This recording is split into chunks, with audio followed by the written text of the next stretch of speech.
Alright, let's finally watch this fucking H-bomb video that's like at least 30 hours long.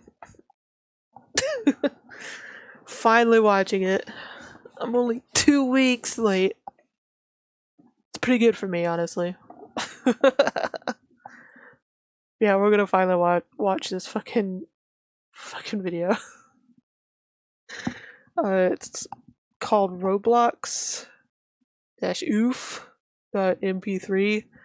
I've never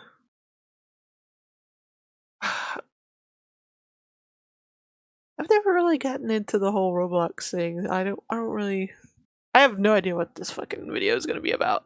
So it just says mission objective from God on the. You've seen it like 3 times. Oh, Jesus Christ, Phoenix. Alright, let's watch it. If you've consumed any media in the last 70 years, there's a good chance you've heard this voice. This sound, man being eaten by alligator, was recorded for Distant Drums in 1951 for a scene where a guy randomly drowns all by himself. This recording then became part of the library of sound effects people at Super Warner Brothers used. Another scream from that recording then appeared in 1953's The Charge at Feather River, where a certain Private Wilhelm gets shot by an arrow. They also use it like 2 more times in the same movie. Sound designer Ben Burt noticed this reuse and started reusing it himself in student films because he thought it was funny. As a silly little joke, he hid it in the background of a B-movie he was hired to work on. That's fucking amazing. Oops, looks like culture's been changed forever. Burt had accidentally started a career-long running joke.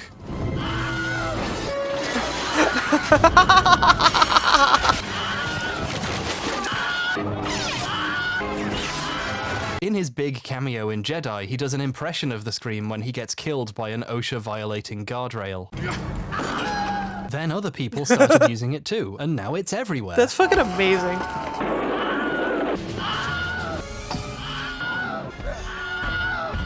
Oh my god. Jesus Christ. It really is fucking everywhere.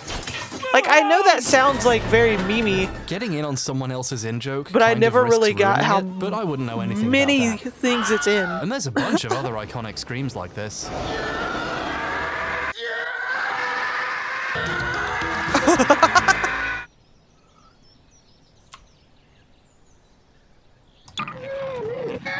Oh, Jesus Christ! Like with Wilhelm, the source of these sounds are usually well documented. That scream comes from a popular sound effects library. And while we're ruining things, those sheep/goats screaming like a human videos you love so much? Yeah, they're all fake. That's just a sound that comes free with Apple software. You're welcome. But for over a decade, one sound's original source was unknown. This one. This is all over internet video nowadays, but where's it from? Most people under a certain age are yelling Roblox at the screen right now. Roblox is a free online game/platform people can make additional content and games for, and they can even monetize what they make for a pittance. According to YouTube journalists People Make Games, Roblox developers receive less than 25% of the money from sales of content they make. This has led to the Roblox Corporation attaining a net worth of roughly $7 quadrillion. And one of, if not the, most iconic things about this game is its death sound effect, also known as the Roblox OOF. Videos of just this sound get millions upon millions of views. It has its own separate existence as a meme across thousands of videos, and one video claiming to be its origin has 117 million views, shockingly close to the lifetime views of my entire channel. This sound effect is a phenomenon, but it's not from Roblox, and this child is a liar.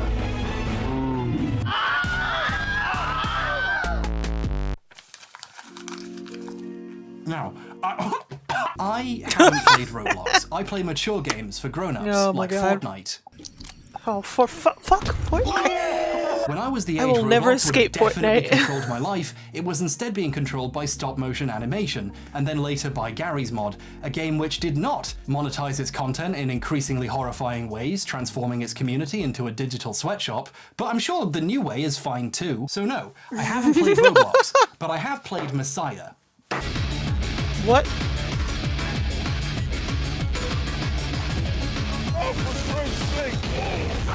Messiah was released in the year 2000 and developed by Shiny Entertainment. They made Path of Neo, so they're insane and I love them. You play as a cute little cherub named Bob I actually who gets love that. blasted down to Earth to help out. One of the things I love about his videos is that he always brings up stuff I never hear about, and it just fucking amazes me. This is the best opening cutscene ever. Bob has no combat abilities whatsoever. Instead, though, he can possess other people. I'm a cop. You know, in real life, a huge portion of the angels who come to Earth end up in the bodies of police officers. It's true, Google 40% cops. Bob can possess basically any living thing, including rats when the developers feel like making you save scum. The player is constantly switching bodies, using their different abilities, credentials, and weapons. The pacing is breakneck, you really could because make a doing video so game out of doesn't slow anything you back down. in the day. I played Messiah in the mid-2000s when I found it in a Christian charity shop. I assume they didn't see the words sex, religion, possession, death on the cover, and then I threw it away. I bought this copy on eBay to use as a prop. I have to get this out for the rest of the video now. Then a decade passes, and in a random YouTube video, I hear a familiar sound. People tell me it's from Roblox, but I swear I've heard it somewhere else. Obviously, I immediately forgot about it and moved on with my life until 2019 when someone else figured it out. User Plasma Node on Reddit was watching the ending cinematic on YouTube for some reason and noticed a very familiar sound.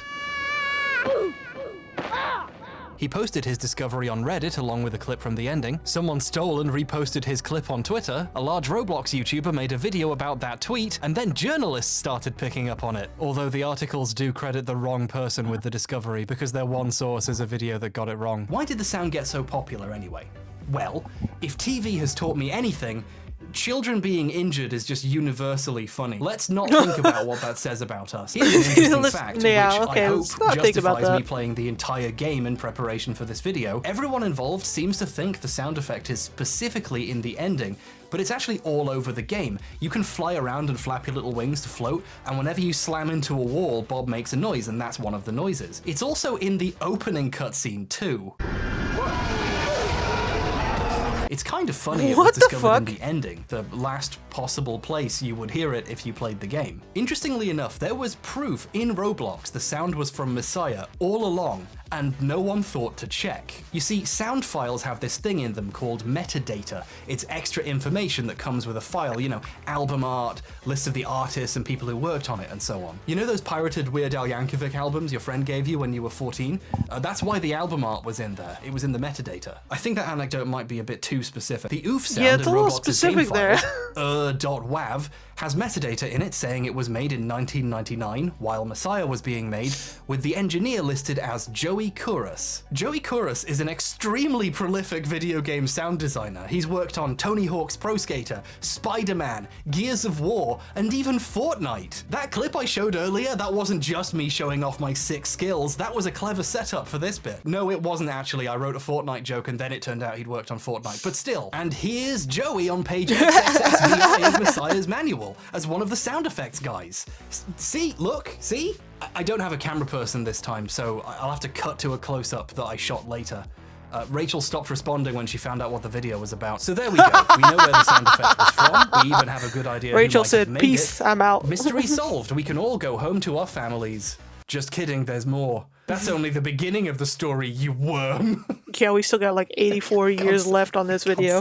We haven't even talked about who owns the sound effect yet. Listen, we're not even 10 minutes in yet. It belongs to the company he was working for when it was made. We got a while. Tommy Tallarico Studios, along with its owner, Tommy I don't need to say his name. He named his studio after himself. Are you ready? Yeah. Tommy T. Tommy Tallarico is a veritable video game industry icon, according to the first line of his biography on his website. I wouldn't personally go that far, but he was a fairly well-known musician and composer for video games in the 90s and 2000s. His most notable soundtracks include Earthworm Jim, MDK, and Advent Rising. His company was involved with the sound effects on lots of other games from this period too. That's why if you're my age or older, this is burned into your brain. Tommy Tallarico Studios. He was also on TV on the shows Electric Playground and Judgment Day, some of the earliest shows about video games, reviewing new releases and interviewing developers. If you were around for a certain era of game history, you remember Tommy from TV or played something his company worked on. He also co-founded Video Games Live, which produced symphony performances of popular video game soundtracks. VGL is universally recognized among gamers as a thing they think they remember hearing about that seems nice. Through royalties from his company's work over the years, Tommy's doing pretty well for himself, and he spent his money on living in a very interesting house. It has themed rooms, a Spider-Man room full of all the original comics. Probably have about $50,000 in your hands right there. Giant statues of Lara Croft and the Fifth Element lady, an ancient Egypt-themed dining room. The list goes on. The first thing I built in my house when I bought this was a 7-foot waterfall, but it kind of sucks because at night sometimes I have to go to the bathroom. And Tommy is proud of his insane mansion, that's why I've got so much footage of it. He's given numerous tours of the place over the years, and it was even on MTV's Cribs. He's so proud of that, he re-uploaded it to his own YouTube channel years later. He's very happy about the fact he was specifically on MTV's Cribs. He says it a lot in interviews, and that's what he calls the video he uploaded onto his own channel, and there's no way he would tell an obvious lie like that. Would he? Oh no. Foreshadowing is a literary device in which he also re-uploaded an old UK show where the presenter clearly hates his house. This is absolutely hideous. You've got to sort yourself out, Tommy. You've got too much money. This is silly. It's not right, Tommy. No, but it is. There's children starving. And if you're the sort of person who's impressed by Guinness World Records, Tommy has a huge stack of them leaning up against a cabinet in the corner of his awards/Indiana Jones nook. The big one is person who has worked on the most video games in their lifetime. I actually have the Guinness World Record. Oh no, Phoenix, I'm sorry you got that. Who's worked on the most video games in their lifetime. It's such a big deal, he was handpicked by Shigeru Miyamoto to work on Metroid Prime. Metroid Prime with Shigeru Miyamoto. I worked with him for many years. And he was also the first American to work on the Sonic the Hedgehog franchise. I was the first American ever hired to work on the Sonic franchise. Can you believe that? Can you believe that? No. Do you really believe that? Tommy's been kind of resting on his laurels doing Video Games Live for a while now. He hasn't done much new music. You watched it 3 times, Phoenix. This will be your 4th, One of the last things he did was donate music to Super Tofu Boy, a game made by Peter. It's a really bad Super Meat Boy clone interspersed with quite good music and interesting meat facts. Listen, Peter, I've eaten a lot of tofu, but meat doesn't scream either. If it did, people would probably stop eating it. Tommy is a vocal Peter supporter, doing an interview for them in the Egyptian wing of his house about cruelty to animals, and put out a statement on Facebook responding to criticism of his involvement with Tofu Boy. It's the only press release I've ever read that has emoticons Welcome back, in Phoenix. it. I'm glad you survived the ad abyss. We can't really talk about Tommy without talking about what he was doing while the OOF was being discovered. Tommy is most well known nowadays for what has become known as the Amico disaster. In 2018, Tommy acquired the rights to Intellivision, a game company from the 70s and 80s, and announced he was making a brand new console, the Intellivision Amico. Amico aimed to be a truly family-friendly games console, with low age ratings on its games, and the bonus selling point of, not having online play. Apparently to get people playing in the same room together? Together again. Oh, some people would tell you online play is one of the best features of modern gaming and a nice option for people who can't easily be physically next to each other, and to that, Tommy's reply was no. When I was growing up in the 70s, 80s, and even when I was working in the game industries in the 90s, you know, we didn't have the internet, right? With this pitch in hand, how did the Amico do? It didn't. It was delayed, supposedly due to the global pandemic, but then it was delayed many more times, and it still isn't out 2 years after the intended launch. It seems less like unfortunate supply chain issues and more like management underestimated how hard it is to make a new game console from scratch. As CEO, Tommy made the decision to open 2 company offices in Irvine, California and Salt Lake City, Utah, 2 really expensive places to open offices in the middle of the pandemic. In his video tours, the large, expensive expensive spaces are mostly empty and unused, with the money guy in the back looking like he's working overtime trying to keep this operation afloat without a finished product. This is where yeah. Tommy wants money. This is in this box is where it all happens. As the money started to run out, they turned to crowdfunding investment website Fig. Tommy produced a video in his Fig? Spider-Man room, with other company leadership in his Egypt room and Tomb Raider-themed movie theater room, claiming the console just needs a bit more money to get going and release is just around that is the not corner. The rocket ship has been built. That is not a We are vegan-only on the household. launch pad, and we just need the fuel to take off. So strap yourself in, because it's going to be one hell of a ride. They raised $7 million more and the Amico still didn't come out. So they tried again, turning to second crowdfunding investment website, Republic. They even used the same pitch video. Come on guys, the rocket ship just needs a couple more $1 million. Strap yourself in. They raised over $11.5 million more so they could continue to not release a console. They tried a third time on a weird, shady investor website that pretends to be a live stream but is clearly pre-recorded. The rocket ship is built, folks. We are on the launch pad. We just need a little more fuel. And then they turned to yet another crowdfunding website for more and cancelled it partway through when it became clear there's no one left to invest. When internal documents leaked revealing the console's internal hardware was cheap, old, and rubbish, Tommy threatened people who reported on it with legal action, and when another journalist asked what the reporters had done wrong reporting publicly available information, he deleted all the tweets. Listen, he can't be in the wrong. He's vegan. Non-launch, lethal tossing of investor money into two large holes. There's not too many people here in the office yet. And its CEO's increasingly aggressive behavior towards people trying to report what was happening netted the company and Tommy some criticisms. Tommy did the responsible thing and started messaging people to call them names. He defended the Amico on internet forums, he did the morons, Elon idiots, mentally Musk unstable, narcissists, and cowards, comparing criticism of his business decisions to racism, eventually settling on calling his detractors gaming racists, the funniest term I've ever heard. Specifically gaming racists. Oh my. They're literally gaming racists. He did this while following a bunch of actual racists, white supremacists, and far-right personalities on Twitter. This caused people to check for his other hot takes and discover his opinion on people who kneel for the national anthem. Apparently racism is bad, but protesting it is for douchebags. Somebody just said, I sound like a social justice warrior. You couldn't be farther from the truth, and I'm the most unpolitically correct person on the planet. Don't call me an SJW. You have no idea how racist I am. People are saying I got triggered. No, I'm just having fun and being passionate. The folks in there that are peeing their pants right now. Things just got worse. I love how it hit the point where being Tommy, an the CEO of a family-friendly is like games seen console as company in desperate need of investment, would only give interviews with an ever-dwindling group of diehard they fans just who turn it into a completely agreed with bad his behavior. word. The kind of normal person who wear a serial killer mask while they interview you. My wife told me to cancel my Amico, and I still did not. This is one of the last people Tommy was willing to speak to. And then if you want to hear me pwn some noobs and punch back at some haters, follow me on Twitter, Tommy Tellerico. And, I don't mind punching back to some of these losers. So. He has since stepped down as CEO, with his replacement announcing the company is entering a quiet period, which is a hell of a subtweet if I've ever seen one. The Amico still isn't out, and a lot of people want their money back.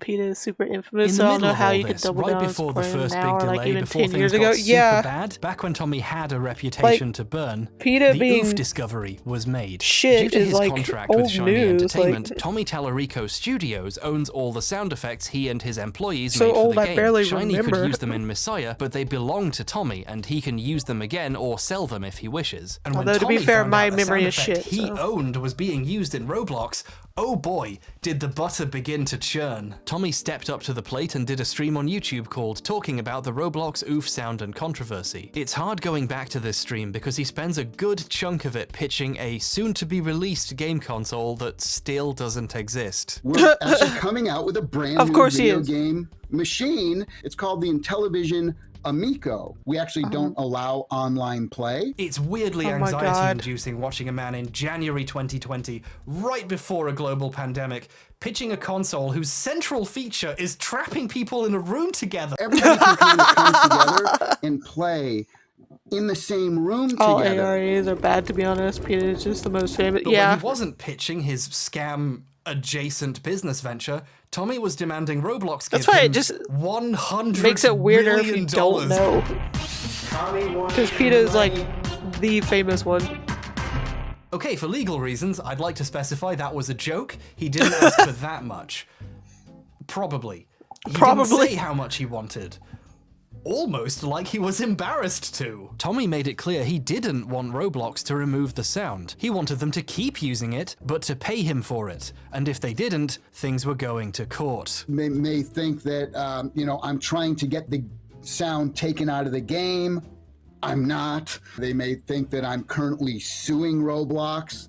I'm not currently, but it's also not fair to me that I don't get compensated for this. This situation is, legally speaking, very funny. Allow me to pretend I understand it for a few minutes. A key point here is, at least as far as I can tell, so probably wrong, Tommy isn't owed any compensation. According to Roblox, the OOF came on a CD of sound effects the original creators purchased when they were making the game in the mid-2000s. If this is true, they used the sound with the reasonable belief they had the right to do so at the time. Whoever took the sound out of Messiah and sold it on a CD could be in trouble, but the two guys who started Roblox in 2006 didn't do anything wrong, apart from create Roblox. Okay, I've spoken to a couple of lawyers after filming this bit, should have done beforehand really, and they clarified something I think I should add here about them not doing anything wrong. They did still technically do copyright infringement. If you use a sound effect you bought from someone and it turns out they stole it and lied to you, you're still guilty of copyright infringement. However, if this actually went to court, there is something called the innocent infringer defense. If an infringer can demonstrate they had no reason to believe they had committed copyright infringement, and it looks like Roblox might be able to do that, the court can reduce the statutory damages to as low as $200 per infringement. There are other types of damages, like actual damages, the losses suffered by the owner as a result of the infringement, but that's something that could only be answered in a courtroom. As you're about to see, however, Roblox directly told Tommy they don't think they owe him anything. So it sounds like they think they have a good defense if things go to court. In these tweets a few days before the stream, Tommy seems a bit annoyed that no one owes him money, although in his version, Roblox feel like they don't owe him anything, which is a strange way of describing a large corporation. I think what Tommy means is Roblox's lawyers know what the law is, but he still would like to have some money. All Roblox are required to do in this situation is remove the sound, and Tommy could send a cease and desist and trigger that happening whenever he wanted. I could have sent a letter, very easy, cease and desist, stop There's using people the who legit sound. think you have to kill It's sheepdogs mine. or wool. Oh, Don't for have fuck's permission sake. to use or it. kill bees Take for it out honey. of your That's game. not But Tommy isn't doing that because he doesn't want it taken out. the education systems are If he can get failing. them to keep it in and pay him a license fee to use it, or just buy the sound I know off him some people outright, are just he dumb, could but make a lot of also money. it's a Yeah, I'd rather combination. them just pay me and them own the sound forever so that it stays in the game. This Tommy is not. cannot stress enough how much he doesn't want Roblox This is to not where remove I the sound, thought because the that's video how he was makes going. money Like from I thought this. we were I like never deep diving asked Roblox into to something remove the weird in sound. the I Roblox don't game or want it something. to be removed. I haven't told them This to is so take the much. sound out of the game. This is so much. I wanna wasn't keep expecting the this sound in the dude. game. So And Roblox probably want to keep the immensely popular sound in their game. However, they are a business. Their ultimate goal is to keep as much of their money as possible. A majority of Roblox's income comes from underpaying the people who actually make the game's content. How much do you think they're willing to pay for 0.3 seconds of a child saying ow, especially when they could replace it for free? Roblox could Yeah, remove so the this sound dude is shit tomorrow and if they Roblox wanted is to. shit. So when Tommy approached So it's them asking two for money, piles of Roblox offered shit him going at less. each other. We approached Roblox. We said, "Hey, there's a situation, and we're going to don't ask think it's for anything this that much." legit do not- Roblox said, "We think you should get This video this goes down a much." rabbit hole. Strap in. Oh, for fuck's sake. This much is what we think. Just to put it in plain English, the purpose of this stream is for Tommy to complain that Roblox will not offer him enough money to buy a sound effect they don't need. I think they're nuts and disrespectful to me. This is an all-time classic Tallarico moment right here, complaining about respect while calling someone nuts and asking them for more money. It's just incredible. I'm hoping that we can come together, I don't know, maybe somewhere in the middle, to make everyone happy. One question really starts to stand out What is happening with his hands? Stream. What is How happening? much money does he want? He's very careful to never say how much he thinks the sound effect is worth, how much he asked for, or how much they offered him. And I can't. People are going to say, "Well, how much did you ask for?" Look, you have to understand that it is not professional of me to go around stating how much money I'm asking and how much they are offering.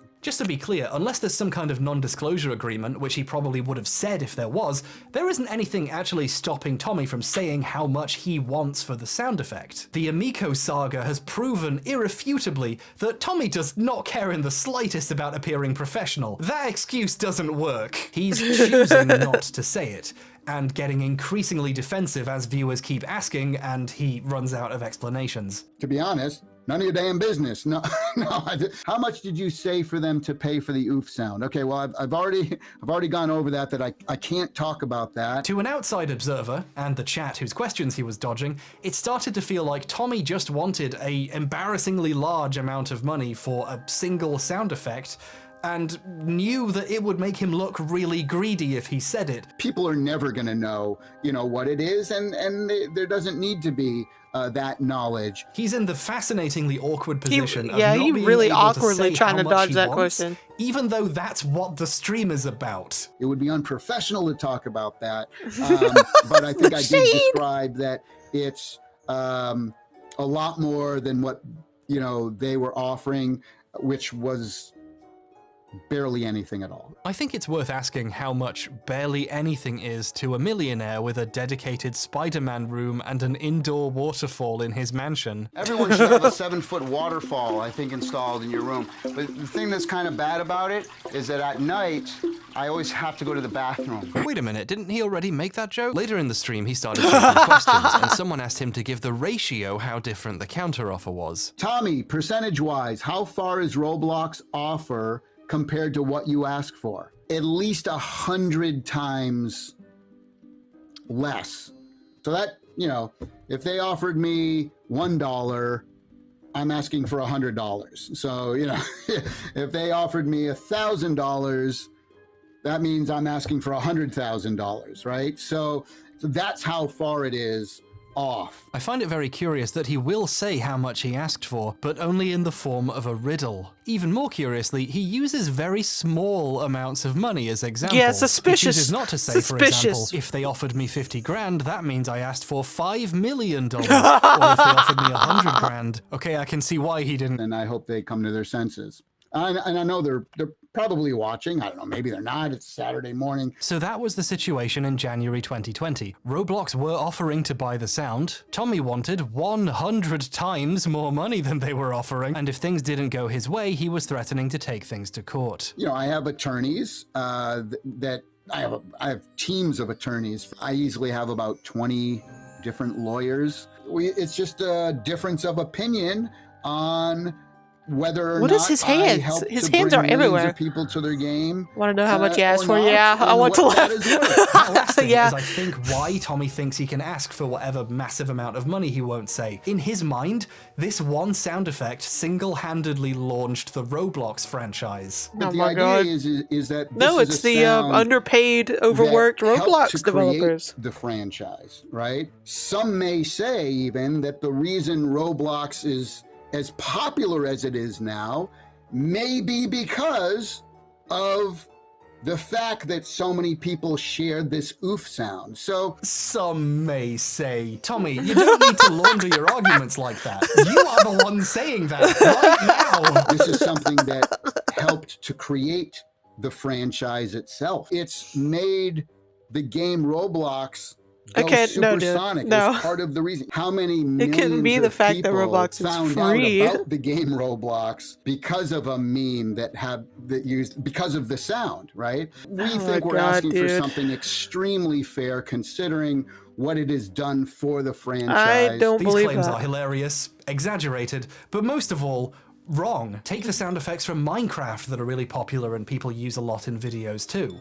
They have a huge presence online as well, but they didn't make Minecraft popular, They're popular because they're in a game millions of children have played. The Roblox so many OOF children took can play. off in Yeah, it's like Roblox mid-2017 is popular because it's Roblox free was already a pretty mainstream for children. thing. The cause and effect is completely backwards here. And while it might not be entirely impossible for a single and sound of course, effect to make a game it has very popular, dedicated developers I would like to remind that are everyone that this underpaid sound and effect was overworked. already in a game, Have and to that game underline was that. such a massive critical and commercial failure that no one noticed a sound effect had been stolen for 20 fucking years. Come on, bud. Roblox didn't become a multi-billion-dollar company because of a sound effect. They got there by being evil. Speaking of evil, Roblox eventually worked with Tommy to turn all of this into a whole new way of monetizing their empire of nightmares. Instead of paying Tommy for the sound, they're making the players pay for it. In November 2020, Roblox announced the OOF sound was going to be removed, but they were updating their developer marketplace so players could purchase sounds to use in their games. And once this update was complete, the OOF sound could be purchased and used through there. What? I assume Tommy would get a cut from this. Simultaneously, Tommy announced he had produced a sound effects pack for creators to use in their Roblox games, including the OOF. I have done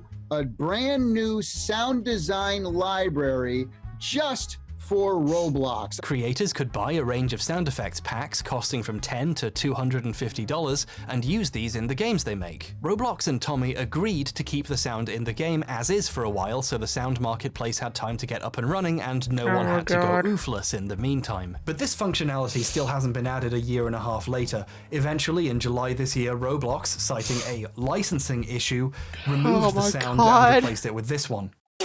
Which is rubbish, frankly.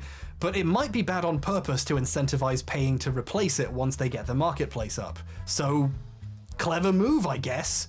You bags of scum. Tommy also got to make some official OOF merch, so that was nice for him, I suppose. I've created an OOF t-shirt. It doesn't look like he got the massive payday he wanted, especially since the audio marketplace hasn't manifested yet, but at least he got something out of it. So, there we go. Wasn't that an interesting story? No. That's the end of the video essay. Don't look at the runtime. Don't worry about it. Don't worry about it. If you came here to find the origins let's of look at it. sound Let's look at effects, it. You can go. Subscribe on the way out if you'd like, but take care. Not even Go play halfway Roblox through. or something. And Tommy, I know you're watching. I've seen you arguing with people in the comments of videos with 100 views. You can go as well. Go do whatever it is you do in your fun house. I'm just chilling out. See ya.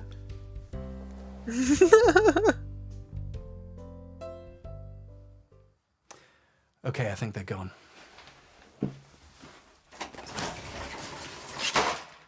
This video is being filmed at an undisclosed location to avoid being traced.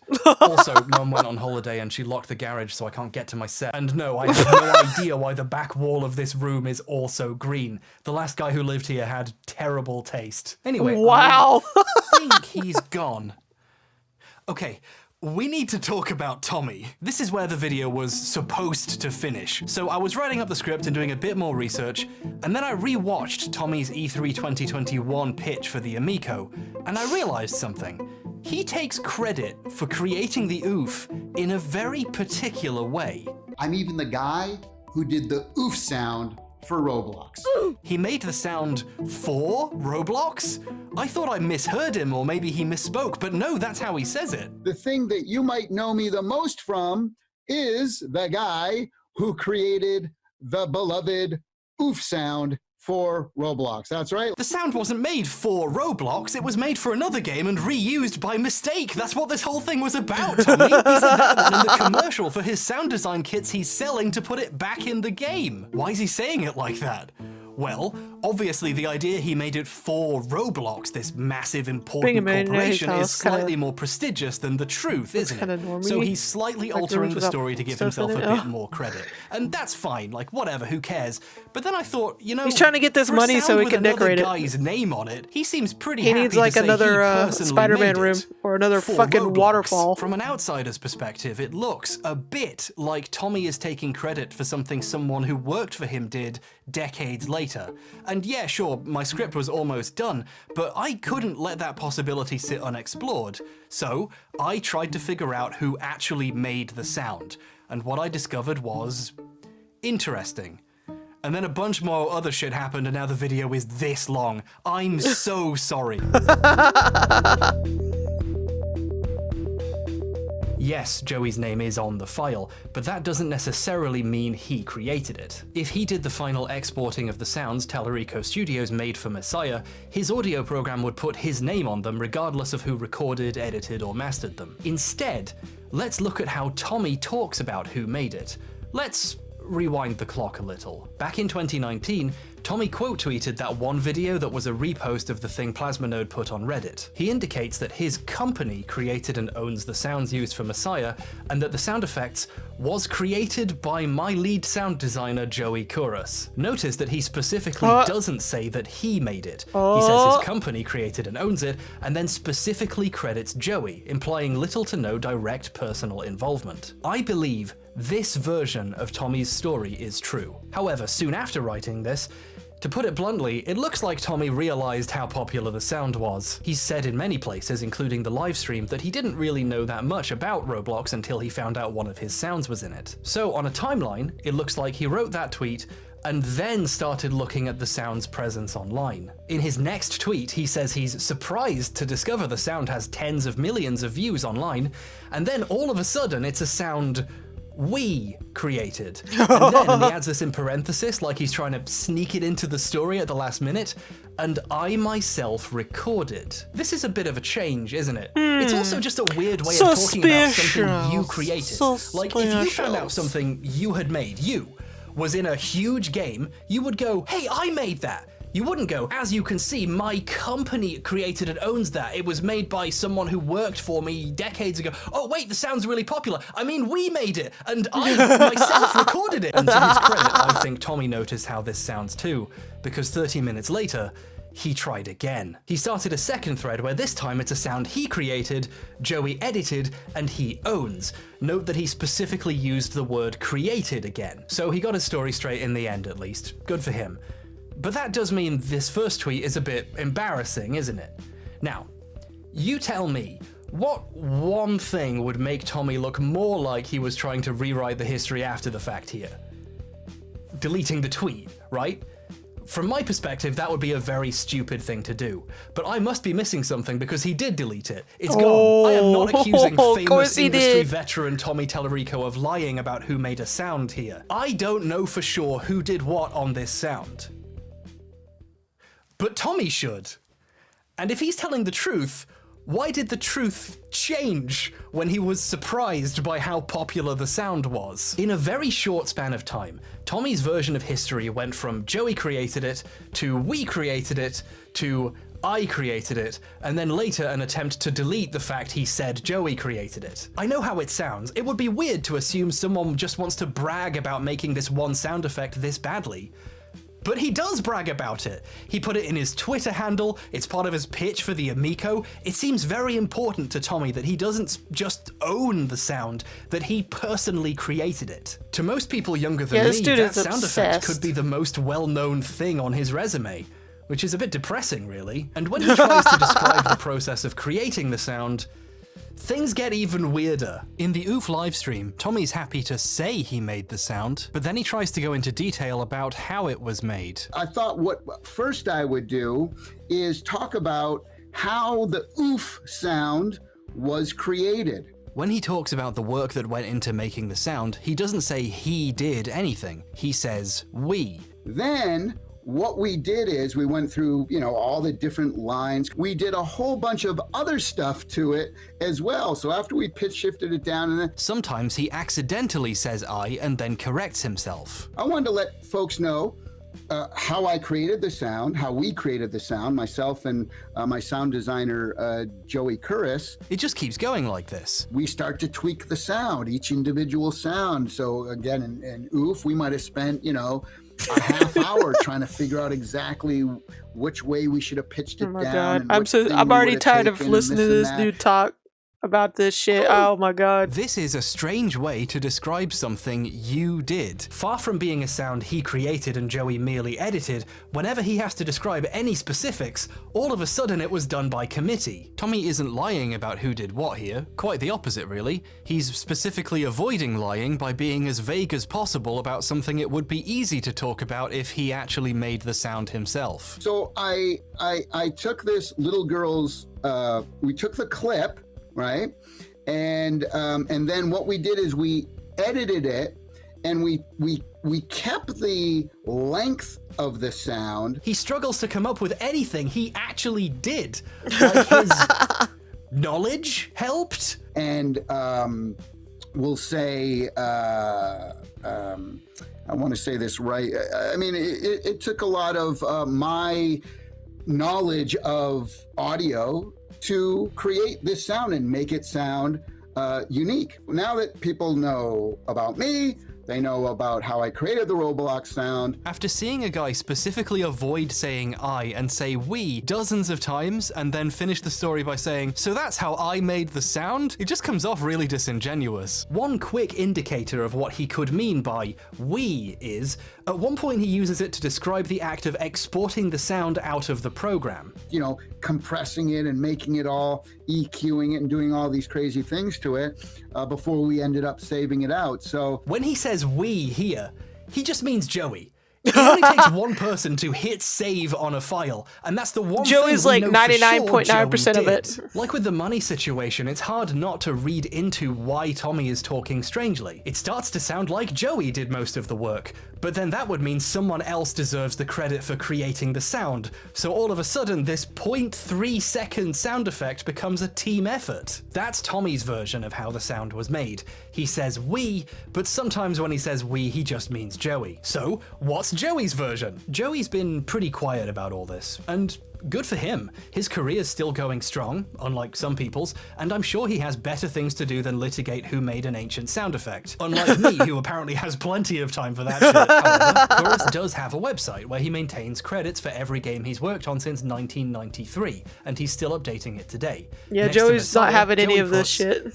design of all sound effects. After witnessing someone claim Joey did it, change their mind, delete the story, and then talk in very vague terms about who did what, seeing someone just say, I designed all the sound effects, is like a breath of fresh air. This is another reason why I find Tommy's first version of the story more believable. Not only is it untainted by his later discovery how popular the sound was, it's also what the other person who worked on the game said. But this really makes it look like Tommy's stealing credit from someone else who worked for him now. It was just a hunch before, but now, I don't know. And here's when the fun, easy video about the Roblox OOF I was trying to make ended, and the horror of my new life began. Because while I was on Joey's page, I noticed something Oh my else. god. Design of all Deeper sound down the effects rabbit for hole we Tony go. Hawk's Pro Skater. This was very confusing to read, because Tommy spent the last several decades saying he worked on Pro Skater. Tony Hawk Pro Skater, Tony Hawk Pro Skater, Tony Hawk Pro Skater. I was on the original Tony Hawk Pro Skater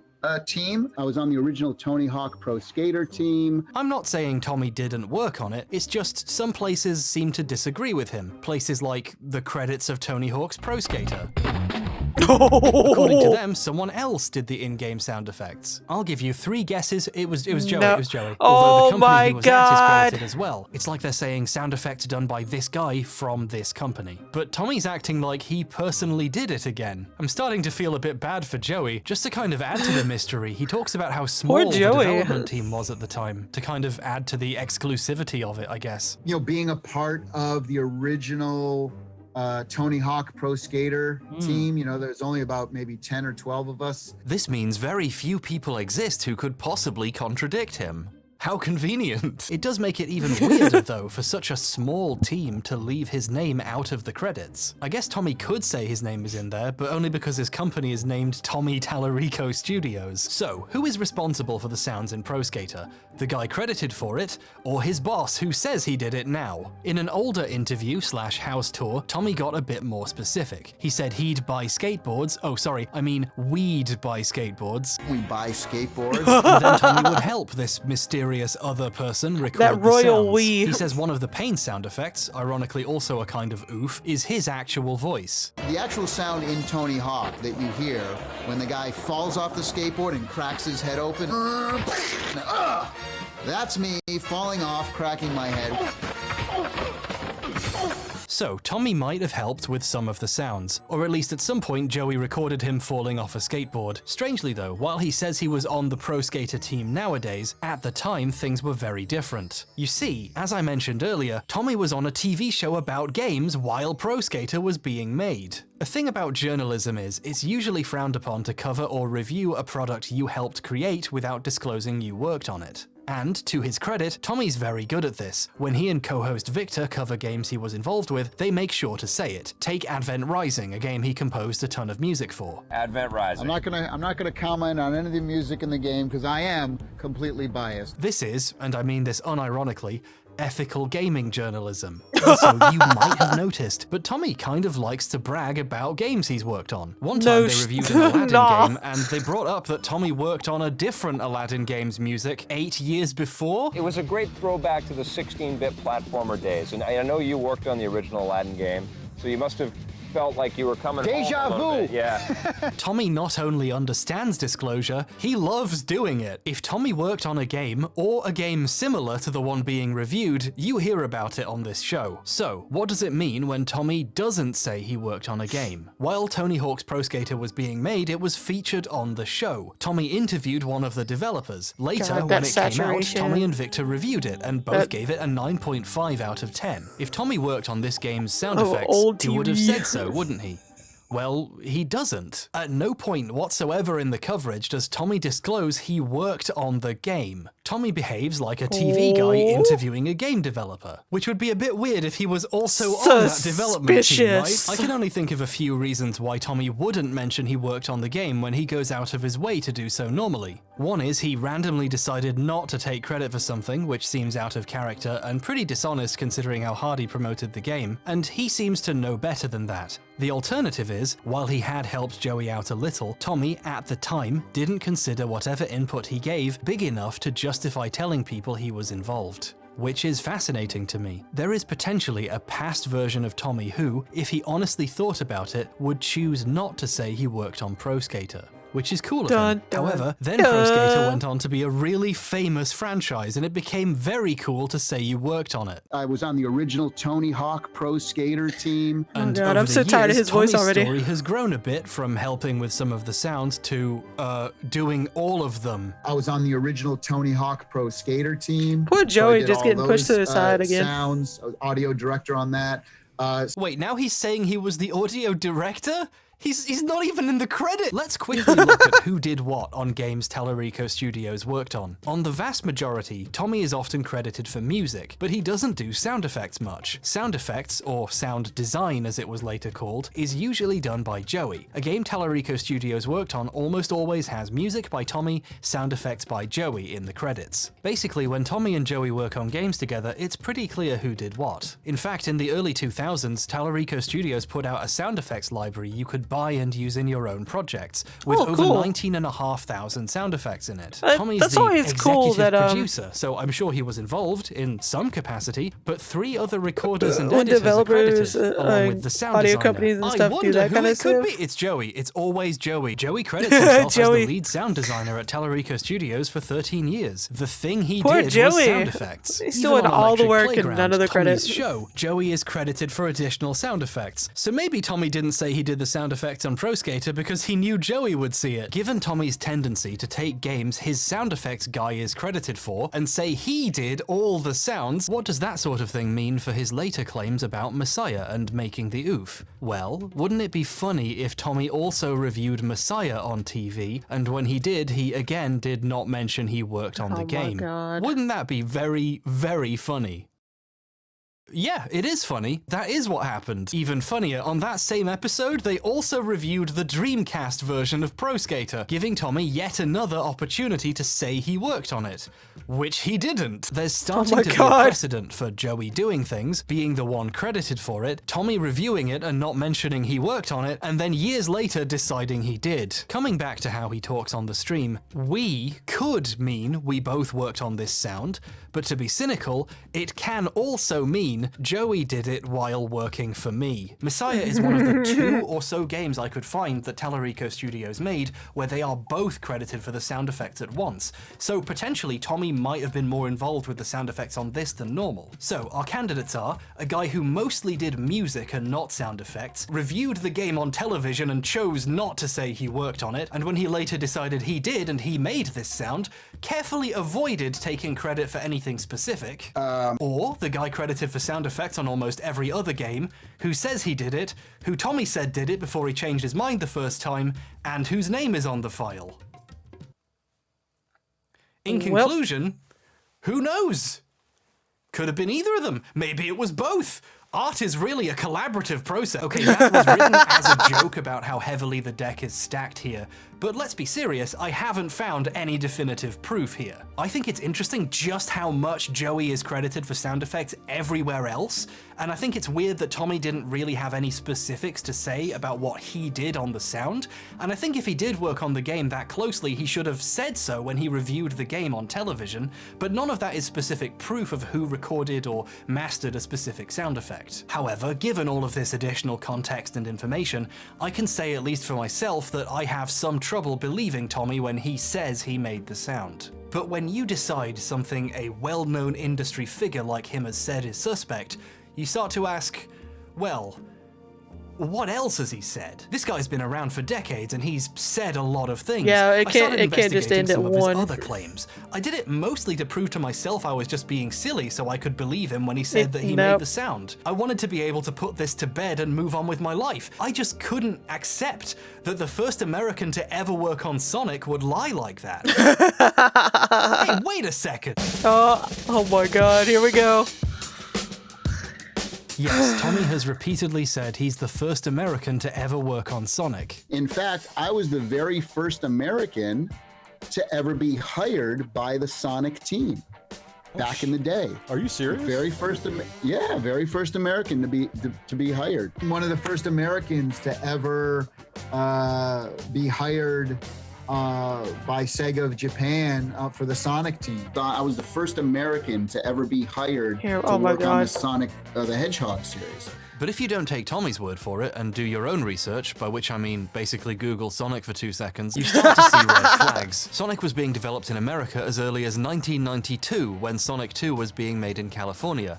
Americans are all over Sonic's game development since almost the beginning. Which game did Tommy work on anyway? Sonic, some of this, or one of the Sonic games, Black Knight, that might have been in the 2000s. So Tommy was about 20 years late to the party of Americans working on Sonic. Okay, let's be charitable. Maybe he means first American to do music for the series? But if he thinks that, Tommy's been crushing too many 40s. That was terrible. I promise to live and learn from the— oh fuck. But this first American stuff gets even deeper. There are layers to this shit. One particular American musician, Michael Jackson, was rumored for decades to have worked on Sonic 3. This was seemingly confirmed by Yuji Naka earlier this year, actually. This would make Jackson the first American to do a Sonic soundtrack. Maybe there are some Americans who worked on one earlier. I'm not sure. I'm not deep into Sonic lore. I'm no Heriton Splimby. Now you could say, well, sure. Maybe that means Tommy is wrong about being the first American. But I'm not deep into Sonic lore either. We only found I out know for sure of Sonic. recently. I've And played to a be couple fair, of Sonic games. That would be true. That's about it. Were it not for the fact Tommy has also been bragging about knowing back in the 90s that Jackson worked on Sonic. So I was really close with the Sega folks. It never ends. It's not going to end, is it? I don't know if it was ever confirmed or not, but I can tell you that he did do the music for Sonic 3. This was at a con in 2014, before he started saying he was the first American. So either he knew he was lying when he started saying that, or he made this shit up too. Which one is the lie?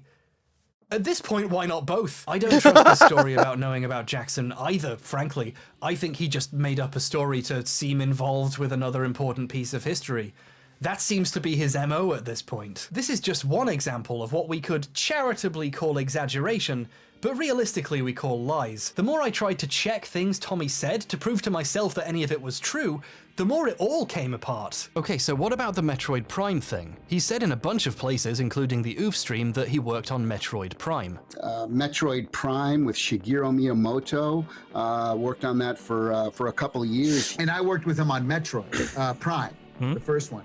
And we worked together for about, gosh, I want to say 4 or 5 years. Metroid Prime, I worked with that with Shigeru Miyamoto for 5 years. Wow. I worked with Shigeru Miyamoto, the creator of Mario and Zelda. God, he's got like one script that he sticks to it. He doesn't just say he worked on it, actually. He says Shigeru Miyamoto was a personal huge fan of his work and always wanted to work on a game with him. We always talked about working together. We're like, oh man, I really love all your Mario stuff. And he'd say, oh man, I love all your your stuff that you do. Like, oh, we got to work together sometime. You know? Oh my I don't know if god. that part of the story is true, but Tallarico Studios was contracted to work on Prime. Not music, by the way, Prime already had a composer, they just did sound effects. That might turn out to be important later. But early in development, Retro cancelled all their other projects to focus on Prime, and suddenly didn't need outside help to get the audio done, and his contract wasn't renewed. Tommy will confirm this part of the story himself.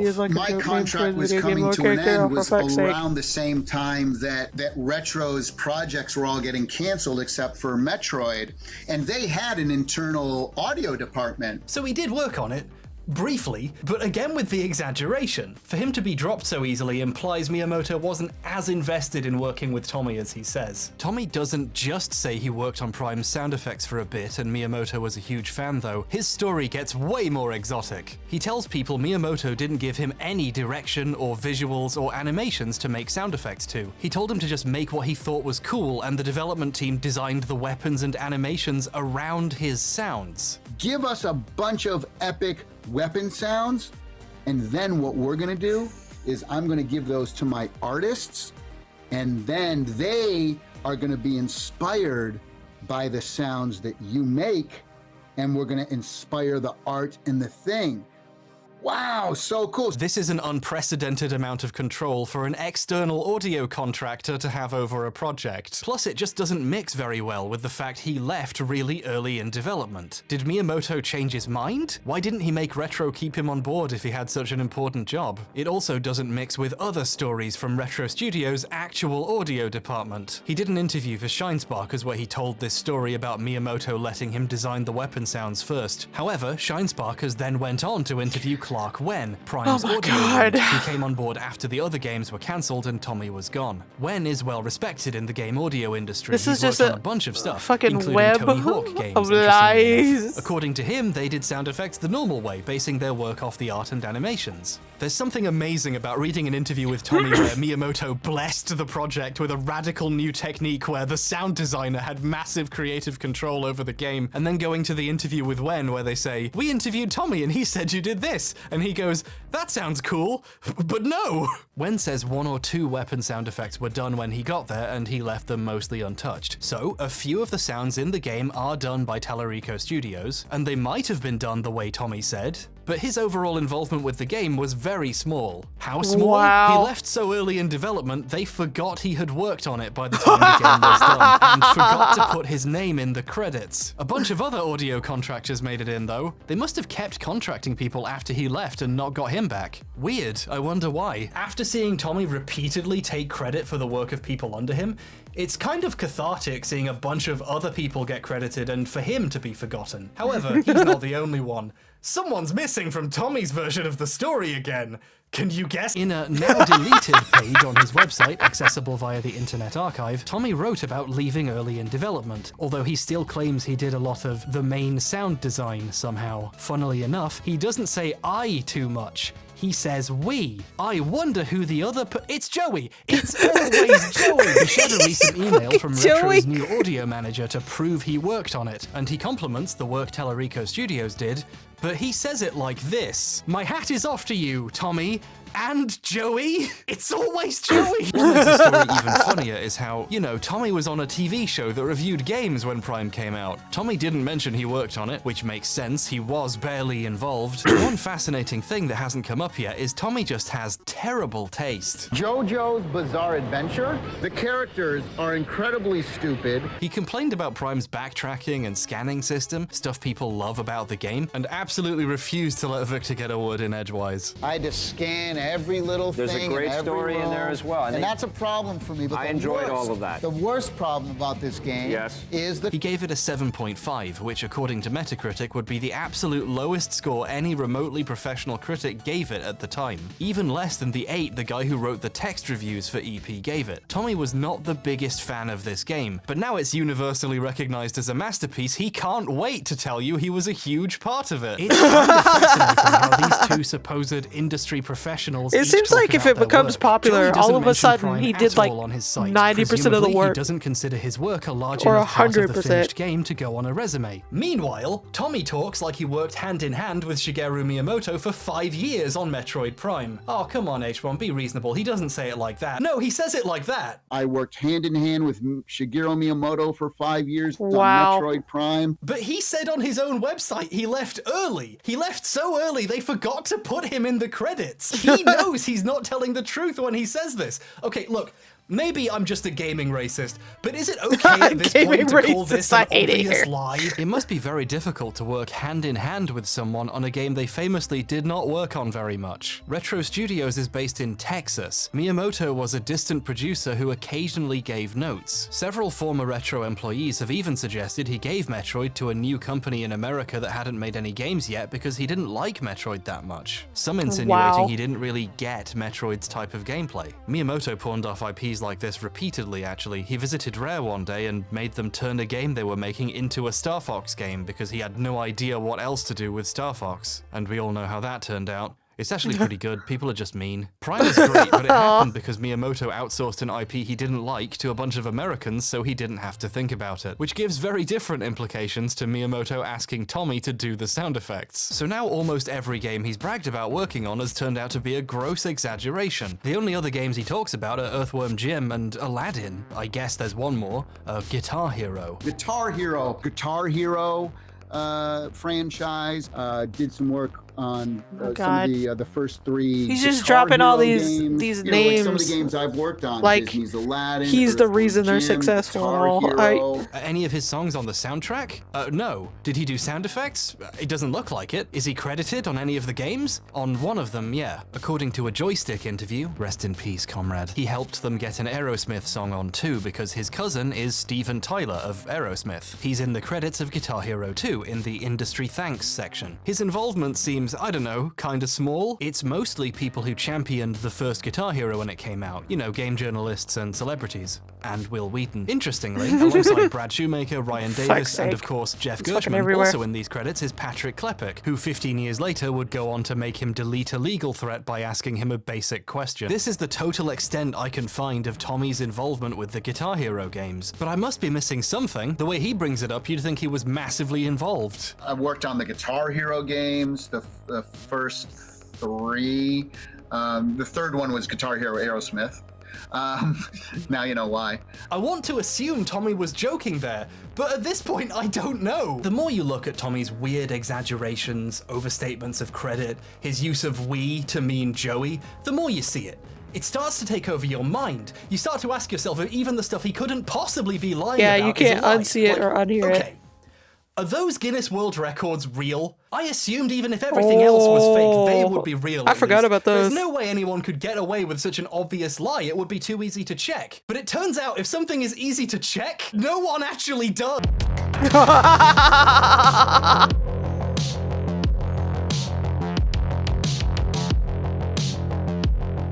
Let's start with the big one. The person who has worked on the most video games in their lifetime. That's what he calls it, at least. I hold the Guinness World Record for the person who's worked on the most video games in their life. My mother's very proud. The person who's worked on the most video games in their lifetime. My mother's very proud for the person who's worked on the most video games in a lifetime. So that was pretty cool. My mother's Here we go. Oh my God, Phoenix. This rabbit hole is never ending, and I'm so tired of seeing his face. My mother's very proud. The person who's worked on the most video games in their life. And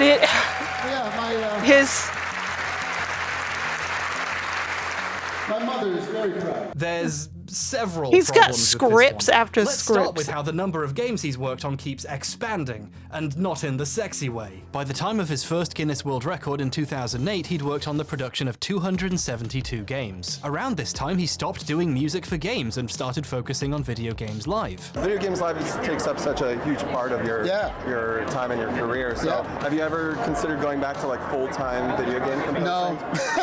There was this period in the early 2010s where the last game he'd officially worked worked on, outside of Super Tofu Boy, was Sonic and the Black Knight. The last game I composed for Whatever was that actually was. a Sonic game, and that was a couple years ago, but yeah. But somehow, 2 years later, he had a record with over 300 games on it. In October Suspicious. 2017, he said he'd worked on over 300 games. In fact, I have a Guinness World Record for the person who's worked on the most video games in their lifetime, over 300 games. But by the time of the OOF stream in January 2020, just over 2 years later, it was over 350. And I've worked on over 350 video games. He had a busy couple of years there. I read today 300 video games you've had your hands in. That can't be a real number. Yeah, that's actually 350. Yeah, it's up to 350 now. That I know a lot of people in the industry. I've worked on 350 games in my career. Okay, Tommy seems a little confused himself how many he's done. So, you know, just for his sake, we should probably double check how many. So, is there a list somewhere? His Wikipedia page lists far less games than he says he's worked on. 68. God damn it. I used Wikipedia for that visual earlier, showing the games he'd worked on in the early 2010s. Let's show everything else he did afterwards. Nothing. He cameoed in Retro City Rampage, and that's it, according to Wikipedia. His IMDb splits his credits into a dozen different categories, but not games, television, and movies, because it's a horrible website. And the composer and sound department credits have a bunch of games repeated in both. Wow, he's credited for some of them 3 times. Even Messiah's in there twice. Earthworm Jim 2's in there 4 times? But even adding literally all the video game credits together, including all the duplicates, you get less than half the number he said he'd done 15 years ago. What the fuck is happening? His Moby Games page lists about 100. It's 6:13 a.m. right now, and my eyes went a bit blurry while I was counting. It could be like 98. Either way, it's a lot less than 350, and I'm not recounting this shit. And that's counting a bunch he's just His in the mom's thanks just for, going like insane Guitar down the Hero Tommy 2. rabbit It hole. doesn't list Pro Skater because he's not in the credits for that, even though Moby Games appear to have copy-pasted the official biography from his website, which claims he did. They somehow managed to get Pro Skater to link to the correct game page, but not to get the spelling right. Okay, none of these websites can be trusted. Thankfully, Tommy has taken it upon himself to make his own list of games on his website. This list is larger, and I mean a lot larger than the others, and since Tommy wrote it, there's some dubious names on here. Pro Skater and Guitar Hero are on there, and so is Metroid Prime. Obviously, he personally held hands with the development team while they made it, but so is Prime 2, a game I've never seen any mention of him touching anyone's hands on. Did they reuse some sounds him There was a slash bit of Joey made, scandalous so that counts as hand-holding. working on both? And I guess I can now add Roblox to that list of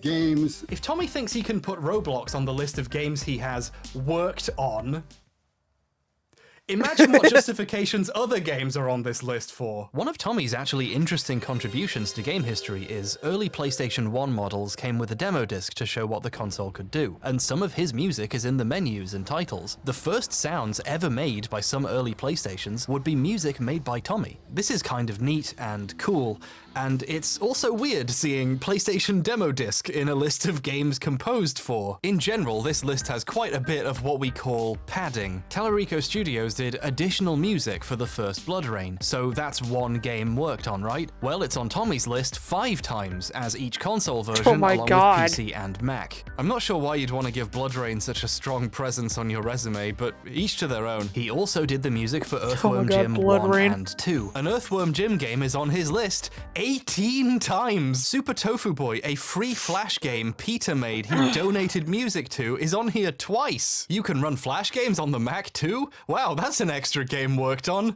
Fuck you, Tommy. But even counting all of this, all the games he wasn't credited for but still puts on his list, the multiple times the same game is counted across many different consoles or computers or demo discs as specific games worked on, it's still a lot less than the number he says. If you decide to be a bit mean and remove all the repeat games, you get around 175, almost 100 less than his first Guinness World Record said 15 years ago. So either he stopped updating his website, and IMDb, Moby Games, Wikipedia, and everywhere else also stopped tracking the games he worked on, or, Bob, forgive me, the first American to ever work on Sonic is exaggerating again. In an interview in 2010, he said he worked on 280 video games, which is a Guinness World Record. Actually inside the Guinness book as the person who worked on the most video games in their life. This sentence almost made me cut my fucking head off. Tommy isn't actually inside the Guinness Book of World Records he's talking about here.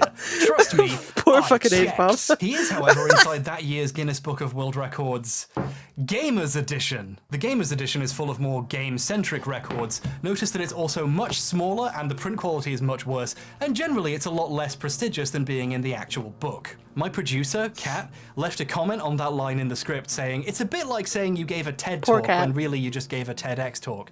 Not realizing how fucking funny she was being, because Tommy has done a TEDx talk.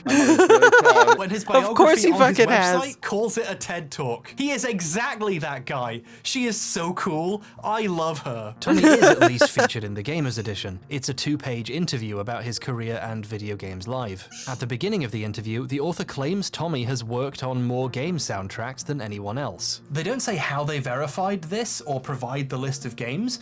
It seems a bit like Tommy just told the interviewer this in the interview and they repeated it as a factoid, assuming it was true. Yeah, it's fucking crazy. Why would someone tell such an obvious lie? Whatever evidence he has backing up his claim is becoming is he just a compulsive liar, or is he just so full of himself that he doesn't think anyone's gonna notice? It's just me, basically. I mentioned how surprisingly cheap these were to Mandalore Gaming, and he started bulk buying them to leave in Airbnbs he stays in, like a sort of gamer-dian Bible. So if they seem more expensive now, it's because he's artificially inflated the price. Speaking of artificial inflation, even if the amount of games Tommy says he's worked on was completely true, there are still people who've worked on way more games. The record is just wrong. Even Guinness at some point recognized this. They actually changed the wording of the record at some point after he first got it. It's not person who has worked on the most games in a lifetime anymore, it's most prolific composer of game soundtracks. The Guinness website says that now, and the updated versions of Tommy's plaque say that too. Wow. So Guinness have done their best to correct this mistake. Wow. Tommy, however, has continued using the original name anyway for over a decade. In fact, I own the Guinness World Record for the person who's worked on the most video games in their lifetime. Nope. My mother's very proud. Another one of those sweet little lies we've become accustomed to Tommy using. So tired of his script. I can kind of understand this one, because the new name is even more obviously a lie. I know for a fact Tommy has not made 280 video game soundtracks. We need to acknowledge just how bonkers this clip is. He's saying most video games in a lifetime while showing footage of the new record with a different name. Bonus points for the fact the record says more than 300 games, but then it cuts to a list he wrote with less than 300 games on it. And just in case it needs to be said, no, Guinness are not a real record-keeping organization. They're a novelty book company. It's already a pretty common joke that most of their records are just silly stuff someone made up so they can have a record. Like, most baseball bats broken in 1 minute. That's a silly one I just made up now. Just kidding, it's real. I don't really mind if Guinness track a bunch of silly records. It's just a bit of fun, really. But they are an utterly for-profit organization, not just in terms of sales of books, but also sales of records. Guinness has an entire subsection on their website dedicated to business marketing solutions, promising they can help with PR and marketing campaigns, complete with a case studies section showing over a dozen pages of companies they got attention for by helping them come up with a new record to break, like Canon with its longest digitally printed photograph. If you have the money, you can pay them to help you break a record. I have my suspicions a lot of the silly record holders are independently wealthy people. You know, some people just want a record to call their own to give their empty lives a sense of meaning. Guinness aren't purposefully keeping track of who's broken the most bats or wasted the most money on a Pokemon card. Having a Guinness adjudicator on site to verify and give out the award on the day is super expensive, at minimum $10,000 plus transport and hotel costs. This stuff gets expensive fast. They aren't a neutral party tracking human achievements, they are a paid service, and many of their record holders are basically just customers. You'll notice that when it became clear someone else should have the record for most games made in a lifetime, they didn't give someone else the record, they changed it to one Tommy was more likely to have. I'm curious how much they charge for this service. Guinness's record search function claims Tommy is involved with 2 more. These are for Video Games Live. What great marketing these must have been. They are most video game concerts performed and largest audience for a live video game music concert. Let's let's quickly appreciate how sneaky these records are. VGL haven't come close to performing the most concerts, but most video game concerts. Now that's a record, and it's highly specific, so no one can challenge it. In fact, you literally can't challenge it. The Guinness website says these records are not accepting active submissions. This is a special record only Tommy can get. And wouldn't you believe it? At his 357th concert, one of those prohibitively expensive adjudicators turned up to hand him the latest version of these two records. But let's look closer at largest audience for a live video game music concert for a second. The biggest symphony show ever seen live. Over 752,000 people watching us live in Beijing, China. This would be pretty impressive. Would you be shocked if I told you Tommy's story is inaccurate? Not all of those 752,000 people were watching in person in Beijing. Some of them were watching it digitally on a live stream on a Chinese video website. Biggest symphony show ever seen live, 752,000 people watching me live on stage. That was in Beijing. It's a bit deceptive to say they were watching you live on stage when they were nowhere near the stage. How many people were actually there? The famous Bird's Nest National Olympic Stadium. We played there, 130,000 people inside, 600,000 people outside. I love that he says outside when he means we're watching a live stream. Like, is he trying to imply hundreds of thousands of people stood outside just to hear his show? But 100k people attending a concert is still a lot. Still a lie, though! You know, I couldn't help but overhear what venue he said this took place at. Bird's Nest National Olympic Stadium. The Bird's Nest is a beautiful stadium, and it must be amazing to play in front of 130,000 people there. In case you're not familiar with the Bird's Nest, allow me to read you the beginning of its Wikipedia page. You're an hour deep into a video about the Roblox OOF, you don't have anything better to do. Oh wow, don't call me out like that. The Bird's Nest is an 80,000 capacity stadium in Beijing. I think I might have noticed a very small discrepancy. During the 2008 Olympics, it hit its record attendance of 89,000 people. Tommy is claiming he got better attendance than the Olympics and can fold space. But because it's Tommy, there are layers of mistruth happening here. You see, Tommy has the name of the venue wrong. Guinness has an article about this record, and they say it was set at the Beijing Exhibition Theatre, which is a different place. At first I thought this was just a one-off mistake. VGL have played both venues, but the thing is though, he always says it's the Bird's Nest. There was the Bird's Nest in China, Beijing National Olympic Stadium, 750,000 people. Now, maybe he just has the names really mixed up in his head. They are both in Beijing after all, although it is a bit weird to forget where you set your Guinness World Record, but whatever. But is there maybe a reason he says the name of this theatre while claiming he played to hundreds of thousands of people? Well, there's one. It would be even more impossible to play to 130,000 people at a theatre with only 2,700 seats. The Guinness article also happens to mention the actual number of people physically at the concert, 2,086 people.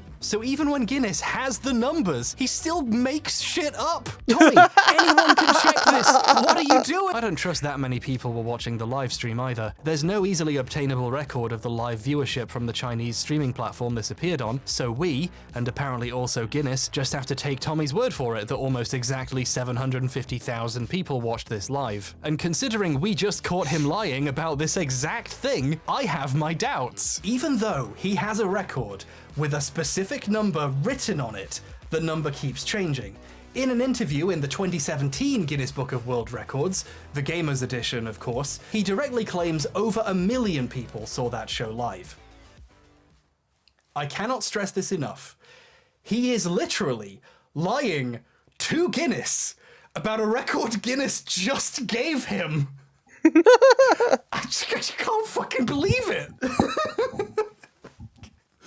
I can't fucking believe it. That's all 3 of the records Guinness appears to have on file for Tommy Tallarico. Tommy seems to know better though. His list of awards on his website says he has 4, the 4th one being most video game concerts in a year, a record I cannot find anywhere other than his list of awards and other interviews with Tommy. So I don't know, maybe he has 4. Well, his biography says he currently holds 5, so I don't know, the numbers just keep going up. Can he at least get the record straight on the number of records? Okay, to be fair, he has recently updated it. Lately, he started saying he has 7 I have seven Guinness World Records for different things. So what are all the others? You know, for a guy who, let's be frank, fucking loves bragging about all the shit he's done. I've worked with everybody. I was the first American. Tommy is uncharacteristically modest about saying what these other 4 records are. In a Reddit AMA a few years back, he said he has 7, but just to avoid wasting people's time, he only listed 3 of them. Would you like to guess which 3? When someone directly asks him to list the records, he sheepishly adds most game concerts in a year, but that's it. The others are like ghosts. Tommy, how many Guinness World Records do you have? So I have 7. One of the ones I have is the most symphony shows in a single year. But I would say there's 3 big ones. The 3 big ones are most shows, biggest live show ever seen, and then the most video games. So I have a total of 7, but there's 3 big ones. He doesn't even have a riddle prepared for this one. He just refuses to tell people. He's so shy all of a sudden. Luckily for us, in Tommy's investor videos for the Amico, we can see at least 5 of them. So let's just take a look and find out for ourselves. In the center we have most prolific composer of soundtracks. Okay, can't verify he's done that many games, but we at least know that one. The 2 either side say most video game concerts and largest audience. Those are the 3 we know he has. Now for the mystery ones. To the right, we have the record for the most video game concerts This is the same record. This is the previous version. This one's from 2014 with 293 shows. What about the one on the left? The longest video games live, which has performed 260. These are the same 3 records. It's starting to look like there's a good reason the other 4 records don't get mentioned much. In one house tour he gave in 2017, he has them all laid out on the floor, where they appear to have sat for 5 years now. Look at that dust bunny. And Tommy calls them 7 different Guinness World Records. There's 7 of them. 7 different Guinness World Records. So I'm not sure how these can be 7 different records if when you pause the video and look, several of them are the same. And I think when people get too up close and personal with his records, they start to notice this too. In this clip, he talks about 2 of them, ones we know, and then this weird cut happens. That was the first one. That was the first one. Yep. And then for the shows, and then where's he? Be jealous. I didn't edit that in, I swear. I'd love to know what happened between these 2 clips. Here's yet another fun fact. Guinness charges separately for the award certificate and the plaque it comes in. They have a unique design they don't change very often, and they're pretty expensive. When Tommy got these 2 in 2014, it looks like he just bought 2 picture frames from a store. I guess when you have so many versions of the same record already, you get sick of paying full price for them. I'm not just bringing this up to make fun of him, although I am, but it's actually really useful data. You know how I mentioned Guinness renamed his most games record? In this one tour with the super awkward edit, another funny thing happens. Tommy reads out that record, right? This is the Guinness World Record for the person who's worked on the most video games in a lifetime. Wow. But because he got a shitty frame for this one, we can check and see the record he's reading from says something else. For the person who's worked on the most video games in a lifetime. Wow. Tommy refuses to acknowledge the new title and pretends it has the old wrong name because it's a bit more prestigious. He's lying about the text of a record he is literally holding in his hands and pretending to read from. This guy's a fucking genius. How has he never been caught? I feel like I'm going crazy. You know how the concert records say video game concerts? If you've been paying attention, you'll notice Tommy always says it's for symphony concerts or symphonic concerts. Biggest symphony show ever seen live. The most symphony shows ever done. The biggest symphony show ever seen live. I'm so tired of hearing his scripts. Oh my god. Tommy knows his video game concert record is extremely he legit stupid, just and has out of scripts embarrassment, he like calls it something else. Oh, maybe it's not deliberate. Maybe he just for got the name interviews wrong. and shit. No, I can prove it. Here's a time he does that while pointing at it and pretending to read it. Here's one. Largest audience. Largest audience ever to see a symphonic concert live. 752,000 people. We can see what the record says in the previous shot, Tommy. Okay, let's wrap this up. How many records does Tommy have? Through a list of games that cannot be found but keeps exploding, and by making up new definitions of concert, it looks like Tommy has about 3. But he owns 7 plaques of them, so he tells people he has 7 different Guinness World Records. And maybe he does have a most video game concerts in a year one, and it's just never visible in shots of his records. Guinness only has 3 records in their search, though. Well, had. I was going to move on from Guinness at this point, but then there was a new development in the search for Tommy's list of games. Of course there After fucking was. everywhere for the list of 350 plus games Tommy's supposedly worked on, or I guess composed for now, we realized there was one place that would definitely have one. Guinness themselves. So we emailed them. And by we, I mean Kat did it for me, she did all the work. That's what people mean when they say we. They mean someone else did it for me. We worked on the OOF sound. Yeah, right, I know this trick, Tommy. We, Kat, asked them what evidence was provided for the record and for how your it was sacrifice. verified. Guinness were really polite and got back to us very quickly. Here was their response. The record title in question is one of our consultant records, which are not open to standard applications. They are confirmed by specialist consultants that we approve. Our expert external consultants that we use for records of this kind often have professional links to the field in question, i.e. video games. These titles are research-based rather than evidence-based. Thanks.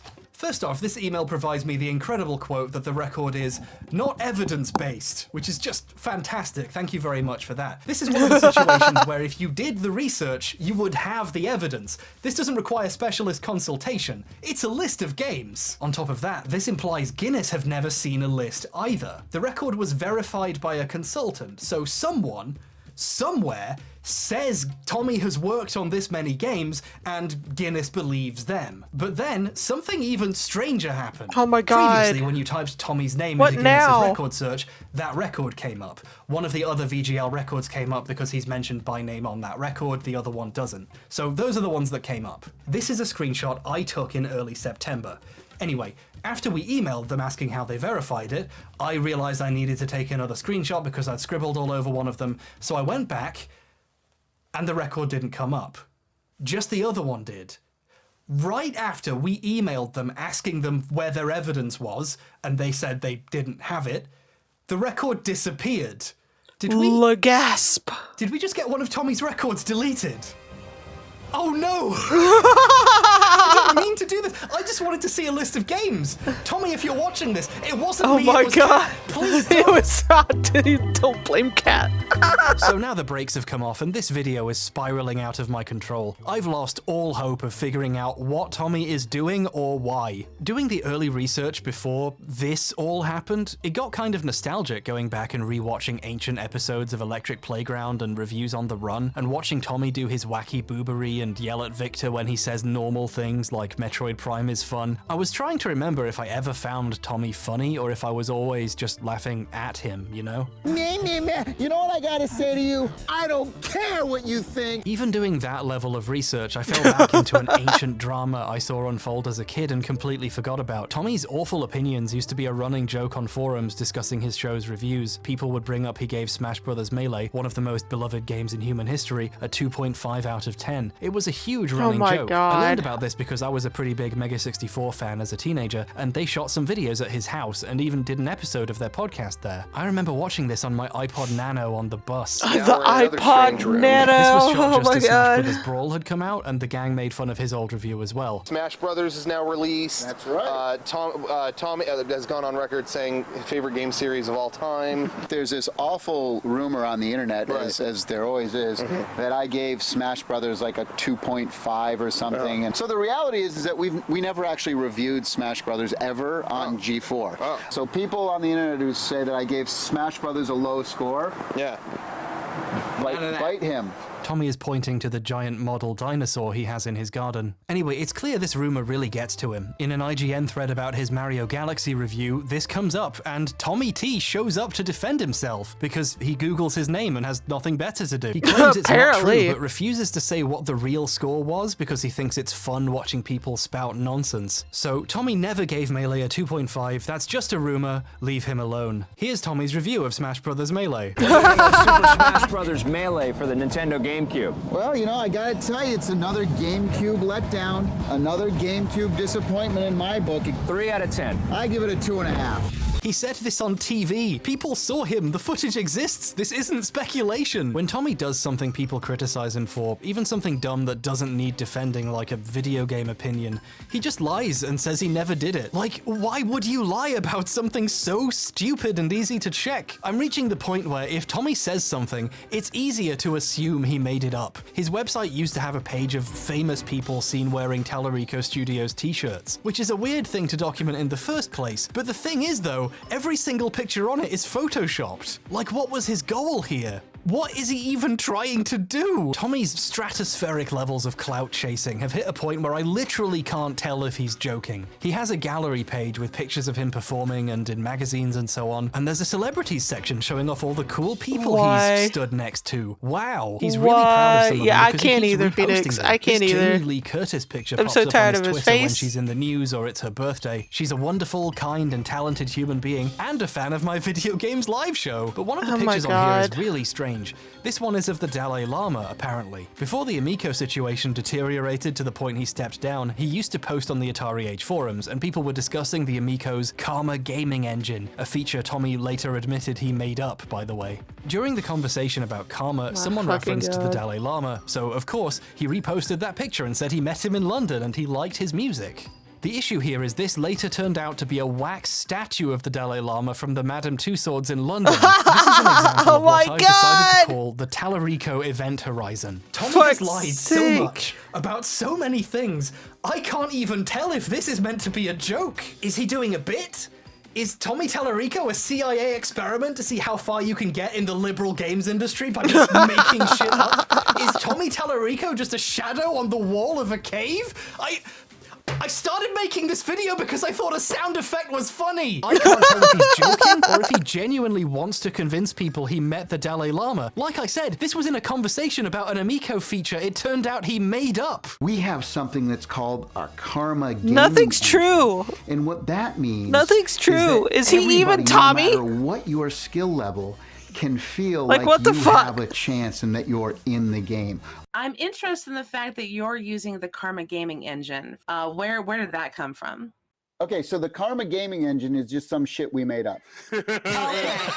Like he literally made it up to get people to invest and admitted it later. Everywhere you look, Tommy is trying to build more prestige in ways that make no sense. Once Tommy had fled the Atari Age forums after calling everyone a gaming racist and stepping down, people started posting about how weird he was being, and a guy told a story there about how he ran a display at the Houston Arcade Expo in 2018 showing off old Intellivision stuff, right when the Amico had just been announced. So he asked Tommy if he wanted him to put out some business cards advertising the Amico, which he did. His display won an award at the show, and when he mentioned this to Tommy, he allegedly asked him to mail him the award. If this story is true, Tommy just assumed that this award belonged to him. This is just an allegation. Normally I wouldn't bother putting this in the video, but the problem is it tracks so well with a lifetime of taking credit for things he didn't do and making up awards. I find this story too believable not to mention. Still, this doesn't mean still Tommy not logical, done but good work in the industry or had any legitimate achievements. To properly recognize the good work he's done,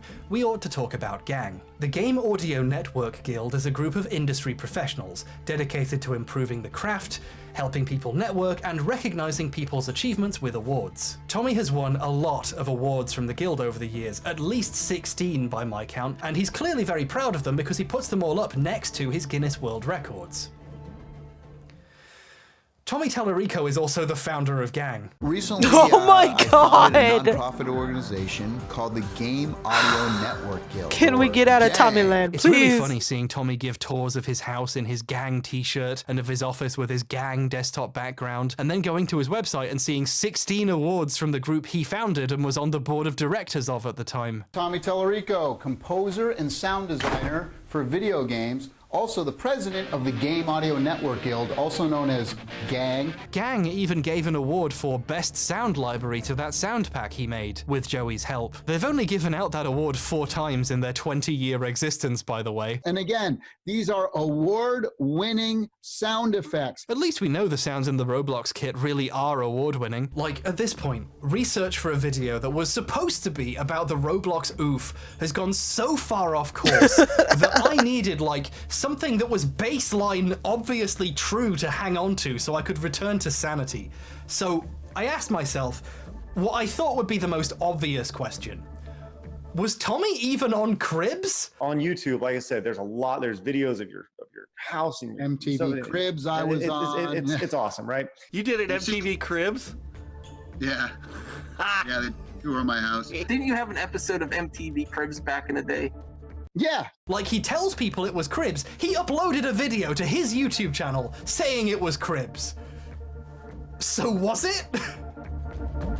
No! Cribs is, you know, a TV show. It has lists of episodes. You can just check. It was obviously a lie the entire time. I don't know how no one called him on it. Do gamers just not know what Cribs is? Cribs went to the home of massively successful musicians like Snoop Dogg and Maroon 5, or other really big celebrities like Tony fucking Hawk. They did not go to the home of the guy who might have made some of the skateboard sounds for his game. Absolutely no normal person watching MTV in the mid-2000s is gonna know who Thomas the Tallarico Engine even is. He did the soundtrack to Earthworm Jim. He's not a celebrity. Nobody gives a shit about his fucking fountain. The waterfall here, which makes me want to pee at night, oddly enough. My mother's very proud. Cribs had very specific motion graphics, and they always showed the same factoids at the beginning every time, using the same visual. This video just has a wall of text. MTV had a very specific vibe with its backing tracks. This thing uses easily identifiable stock music. So identifiable, YouTube flagged it. But if it wasn't Cribs, then what was it? Someone in the comments says they saw this on a disc that came with a gaming magazine back in the day, but I think they're thinking of the other times he did that. Because Tommy's a massive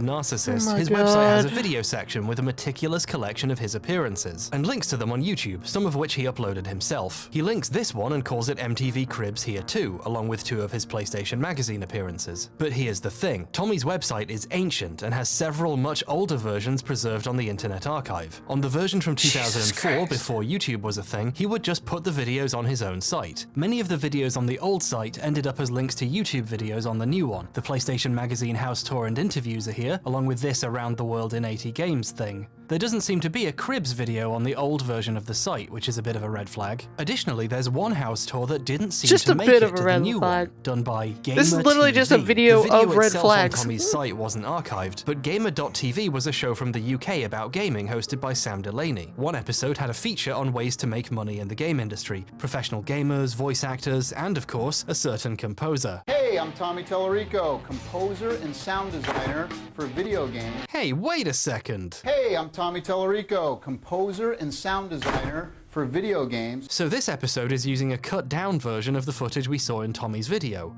So now we know who really shot this footage. Gamer.tv used to have a website, Gamer.tv. Oh, that's clever. It's down now, but in archives it's clear the site used to have a video section with extra stuff. One of the extra videos appears to be about a gamer with a Ferrari and a luxury home. I think Gamer.tv met Tommy and toured his house, used clips from this in their show, and uploaded the entire house tour as a bonus feature to their website. The video linked here is sadly not archived either, at least not directly. It was preserved if, say, Tommy downloaded it and put it on his own website, and then later moved his video archive to YouTube. This is a kind of cool act of video preservation, except for the part where it somehow ended up being called MTV Cribs. How did that happen?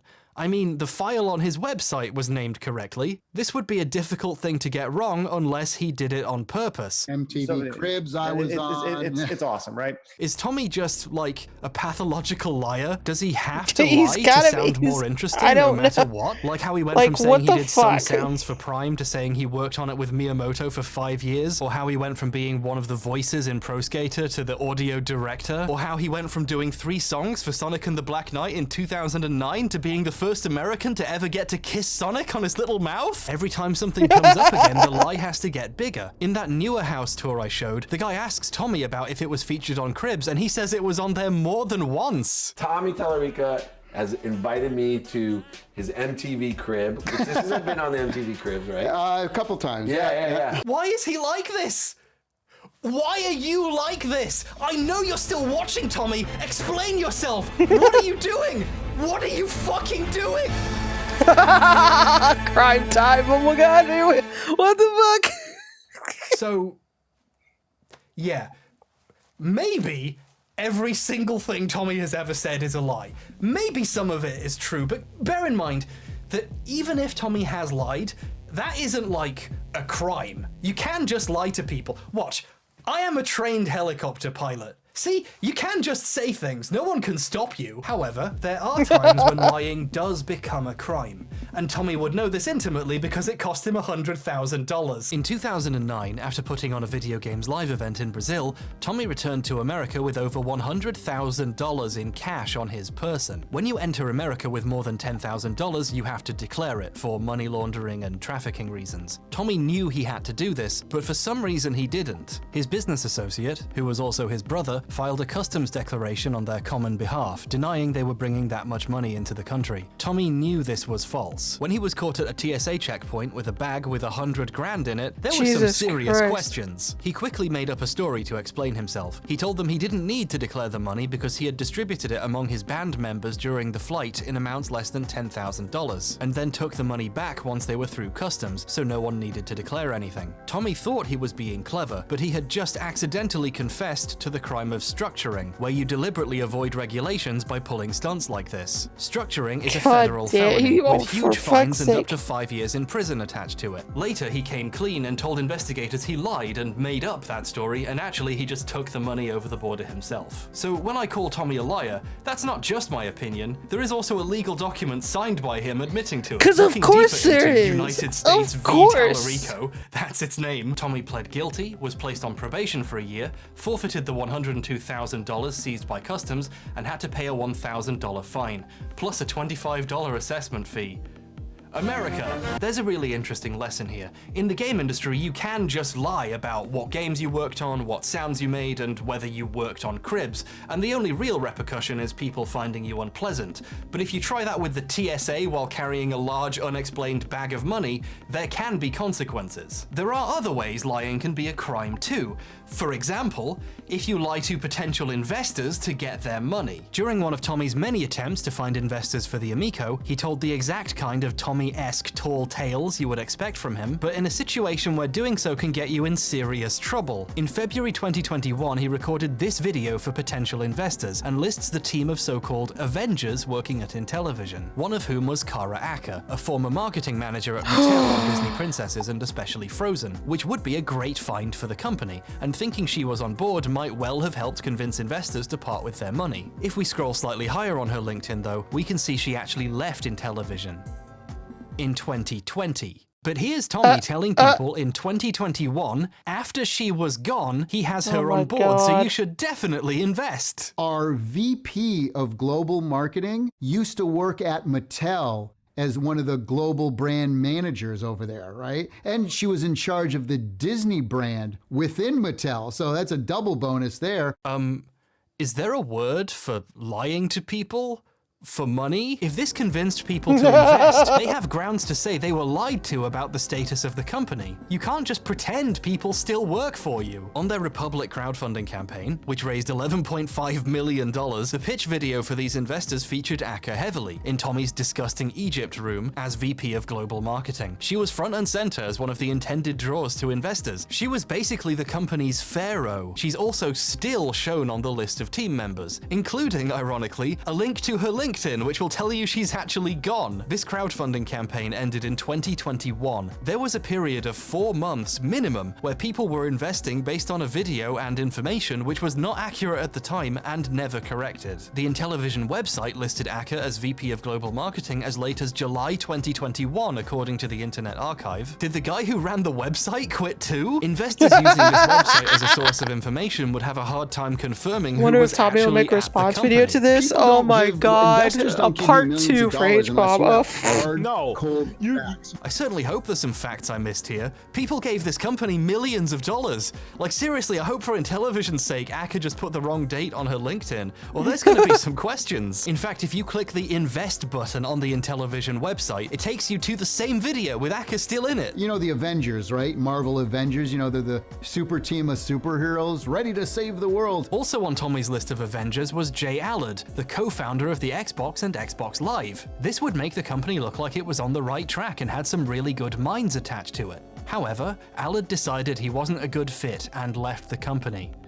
In 2020. Here's another one. How about the there's guy a trend who going on. co-founded and co-created the Xbox, right? When Tommy was saying Allard was on the team in this footage, to get people's money, Allard was already gone. He was gone to such an extent, he didn't just change his LinkedIn to say he wasn't at the company anymore, he removed it from his page completely. Allard unworked at Intellivision. And after this happened, Tommy was shooting a new video telling people he was in the Amico Avengers. I mean, this guy doesn't even need to work anymore, but he loves our idea and concept so much that he joined the team and has been making huge contributions. This particular comment is incredible because on another investment platform, remember Fig? Tommy had previously bragged about Allard's involvement in that investor video too. He was actually at the company when this one was made at least, and Intellivision's share offering documents on Fig also claimed Allard was involved and that he was the global managing director. A while after Allard had left, the SEC noticed Intellivision's Fig was still advertising he was there. Investors were technically being deceived. Also, a major member of staff, like the global managing director, leaving could be causing problems with making the product they were promising to investors, you know? So they asked Fig what was going on.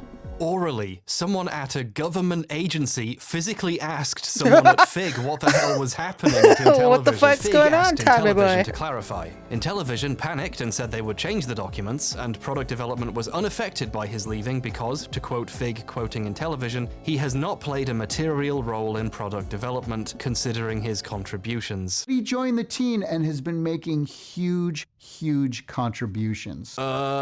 This is footage of a CEO right before his company tells a major government agency Allard is gone and hadn't made meaningful contributions, telling people he's on the team and has been making huge contributions to get their money. I'm not a lawyer, I'm just a helicopter pilot, but I don't think it gets worse than this. You know, this is the kind of thing that's like, really, I mean, talk about a slam dunk. The people working at the company are the main pitch for the Amico. Invest in me, I don't lose, I have the best team. I've been a winner in this industry my whole career. I don't lose. And what I've done is packed our team with other people who are winners. Several of his key team members weren't working there anymore when he recorded this. One of them had even scrubbed it from his LinkedIn. I don't think this is giving potential investors an accurate impression of what they're buying into. This is the exact kind of thing Tommy normally does, but in this context, it's really bad. And this brings us to the real question at the center of all this. The big thing we've been avoiding for the last hour while we circle the drain. But we can't avoid it anymore. Did Tommy make the funny baby sound effect? Remember when that was the point of the video? When we look at the sum collected like 20 of all years of his claims, ago, the Tallarico totality, if you will, and we put it in context with reality, when Tommy says he created the OOF, this might just be me, but I don't believe him. Although at this point, if Tommy confessed to a murder, I would assume he was just trying to be cool. I'm sure if I was a more reasonable person, I could say the evidence is all inconclusive and Tommy could have worked on the sound, maybe, but right now, all I know is Tommy is a huge liar and I hate him, and he made me forget what this video is about.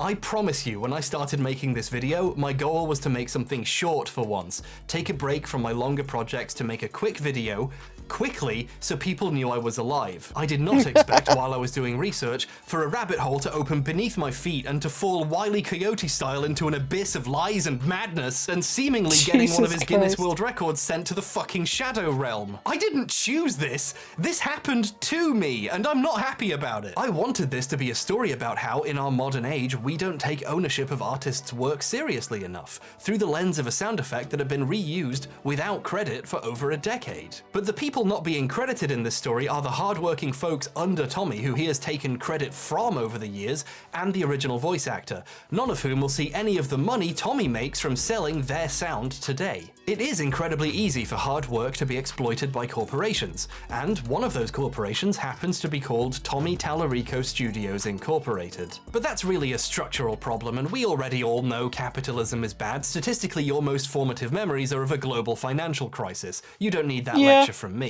I think the unique lesson of this story is about, well, records in multiple senses of the word. What's really at stake here is history, how these events and people will be remembered. Tommy has cultivated such a reputation that when I asked about the origins of a famous punch sound effect on Twitter, someone independently brought him up and said they assume he must have done it. He seems to have done everything. At least he says he has. The man has successfully inserted himself into conversations about sound effects he didn't even make, while the people who did the work attributed to him evaporate into namelessness. No one knows who Joey Kuras is, and he made the sound effects people think Tommy did. He worked on fucking Fortnite. I've heard his sound effects as they blast my Silver Surfer into dust. It's not right for him and people like him to be forgotten. Games have always had problems crediting authors correctly. Early games were seen as products first and creative works second, so credit wasn't taken seriously. Creators used to not be allowed to put their name on the game and had to hide them in Easter eggs. Mark Cerny, ironically another good candidate for first American to work on Sonic, wasn't allowed to keep any of his work or design documents when he was working at Atari, and his games were considered Atari creations, not his. His source code, notes, and documentation were only preserved because someone got them out of a dumpster when Atari closed the office and threw it all out. This problem has especially contributed to the perception of women working in games. Yoko Shimomura, one of the most well-known video game music composers today, a veritable industry icon one might say, composed all but 3 of the tracks on the original arcade version of Street Fighter II. But due to Capcom's crediting policy at the time, she was credited via a pseudonym. For her music's appearance on console releases and updated versions of the game, she was not credited for her compositions at all. All credit was given to the people who translated them to the new formats. Her contributions to game music history are only recognized properly decades afterwards, because her early career was rendered invisible, music she wrote often being credited to someone else. This was widespread at the company. The Capcom sound team throughout the 80s and early 90s was almost entirely women. Just think about that for a second. Wow. An extremely influential group of female early game composers, all credited through pseudonyms, or sometimes not at all, and with the ports of music they composed credited to someone else. Maybe one of the reasons game development is perceived as a male-dominated industry is because all the women who've always been here keep getting left out of the history they wrote. If you're interested in the topic, I recommend The Street Fighter Lady and Female Credit by Andy Lemon and Hillegonda Rietveld. I've linked them in the description and plagiarized them heavily in this section of the video. But even when people are credited, the recognition can easily be minimized. Joey did some of the music for the Terminator Sega CD game, but as you can imagine, this information has been rendered obscure thanks to a much larger musician making sure his name is remembered first. The official CD release of the soundtrack has Tommy V. Tallarico stamped on the front. Its booklet says composed, produced, and performed by Tommy Tallarico, and calls Tommy a veritable video game industry icon, of course. The half a dozen people who collaborated with him and wrote the other half of the songs only appear on the back of the case, at the bottom, as footnotes with stars corresponding to which songs they actually made, so their names don't get noticed quite as much. Joey's song was so good, Tommy saw fit to put it on another album with his name and face on it, Tommy Tallarico Virgin Games Greatest Hits. Joey's name is even smaller on the back of this one. It's not difficult to see why Joey's contributions to game history are being forgotten. Re-uploads of the full Terminator CD soundtrack onto YouTube just say composed by Tommy. There's a re-upload of specifically Joey's song too. The uploader, who understandably missed the tiny note on the back of the CD case, credits it to Tommy. The top comment is a guy called Joey Kuras, explaining that he actually made it, but also thanking people for their kind words.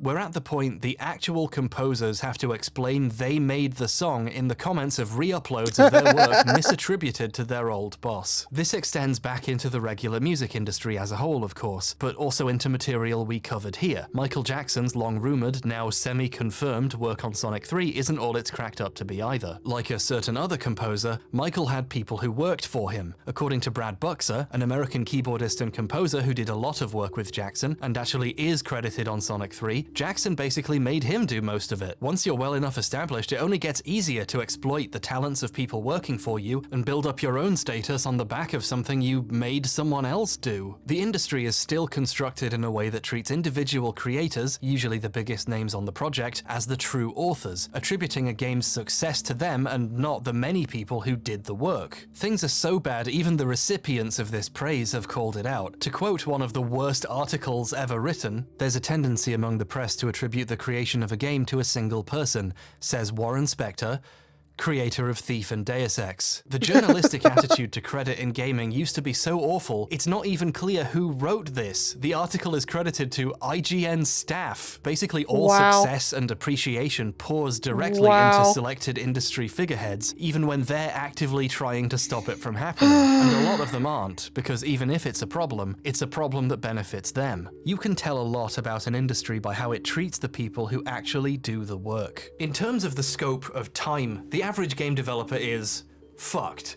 The hundreds and sometimes thousands of people who work on games now throw away years of their lives, and so many of them go completely unappreciated. Meanwhile, the most asshole-ish men in the industry continue to promote themselves off the back of the efforts of the people working for them. Imagine making great sound effects for years and years, only for your boss to tell some guy in a Halloween mask on a live stream with 100 views that he did it. We don't recognize the work and achievements of people who make games. We recognize the people who exploited that work the best. It's so easy for history and credit to get wiped away. Case in point, we could have never learned that the OOF was from Messiah and assumed Roblox made it forever. But it's not even the Roblox OOF. In my household, we call it the Messiah OOF. There are thousands of people whose good work on games will never be properly credited, who we might have already forgotten about. Gaming is still a young medium, but already the sands of our history are spilling through our Monster Energy sodden fingers. Entire games are at risk of being forgotten, never mind the human beings who created them. The most valuable contribution Tommy has made to the story is mentioning that the voice actress was the daughter of someone who worked at Shiny Entertainment at the time. Her father worked at Shiny Entertainment. The girl whose voice was the OOF would be close to 30 now. She might even have heard it and not even known it was her. She might not even remember recording it. The people who know who this was, and the parent who worked on the game, those people aren't going to be around forever. We have a limited time to learn who this was. The thing about history is, it happens, and then it's gone. If we don't work to preserve it, eventually it becomes impossible. To quote a famous Nintendo quit screen, everything not saved will be lost. And just as a kicker how hard it is to remember things accurately, the popularized version of the quote is wrong. It's actually anything not saved. Of course. I'm not trying to be a pedant for once. It's kind of poignant how easy it is for things to shift like that. If we don't set a precedent of taking people's work and the accuracy of records of who did what seriously, we leave it to the liars and opportunists of the world to make up that history, to the spin-off of a beer company to tell us who did what. And it honestly, on a spiritual level, fills me with immense grief thinking about the people who made the things I care about dying unrecognized for what they did and being forgotten. Gaming is just old enough that we're losing that first generation. And angering, Tommy got the rights to Intellivision because he bought them from the estate of its last president when he passed away. The name, the branding, it's his now. The original Intellivision YouTube channel, with some of the final appearances of its former president, one of the world's first ever game designers, along with the original Intellivision website with its beautiful Web 1.0 history of the company, are now relegated to obscurity under another name, while Tommy continues to use that name to advertise a product that doesn't even exist. The damage to a history people are at real risk of forgetting, whose main characters are dying, might already have been done. What history will look like 20, 30, 100 years in the future is being decided now. Now is the time to decide if Tommy Tallarico made the OOF for Roblox, or if Joey Kouros made it for Messiah. And Tommy has already put his finger on the scale, decided how he wants all this to be remembered. If you buy his new sound pack, the metadata in the Roblox OOF has been changed to say Tommy Tallarico. Those who fail to learn from history are doomed to repeat it. That's a quote commonly attributed to Winston Churchill, but he was actually probably paraphrasing George Santayana. That was me being a pedant. Old habits die hard. But here's a corollary I came up with all by myself. Those who let hucksters write the history they're trying to learn from are doomed in some other horrible way. And, for one, I don't think history gets to be written by a guy who wasn't even on Cribs. It wasn't even Cribs! It wasn't even Cribs.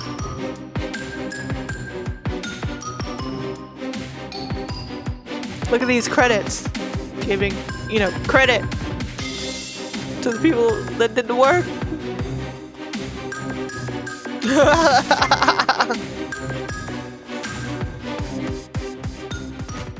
Oh, hello there.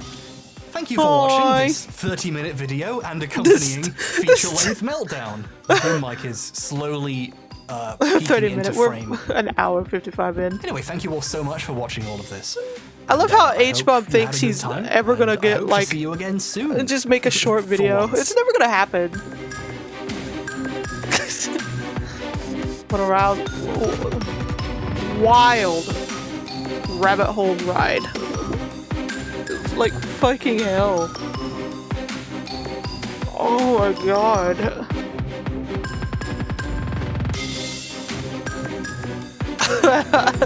He legit thought he was going to get away with doing a 30-minute video. He thought.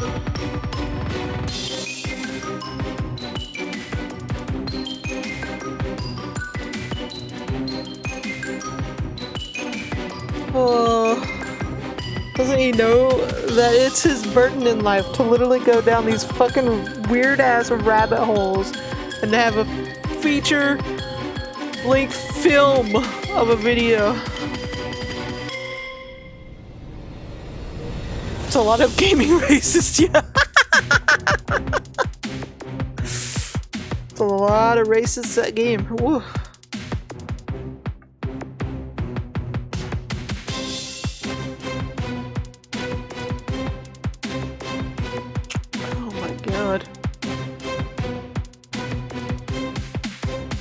Like, I still hear his fucking voice though in his script. Fucking Tommy, I swear. I feel bad for Joey and basically everybody in that scenario. Just getting their shit stolen.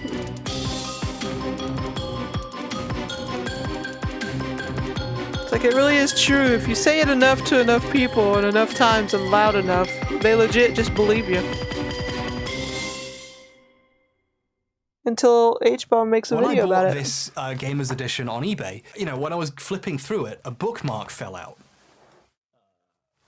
This is a bookmark for Alexander.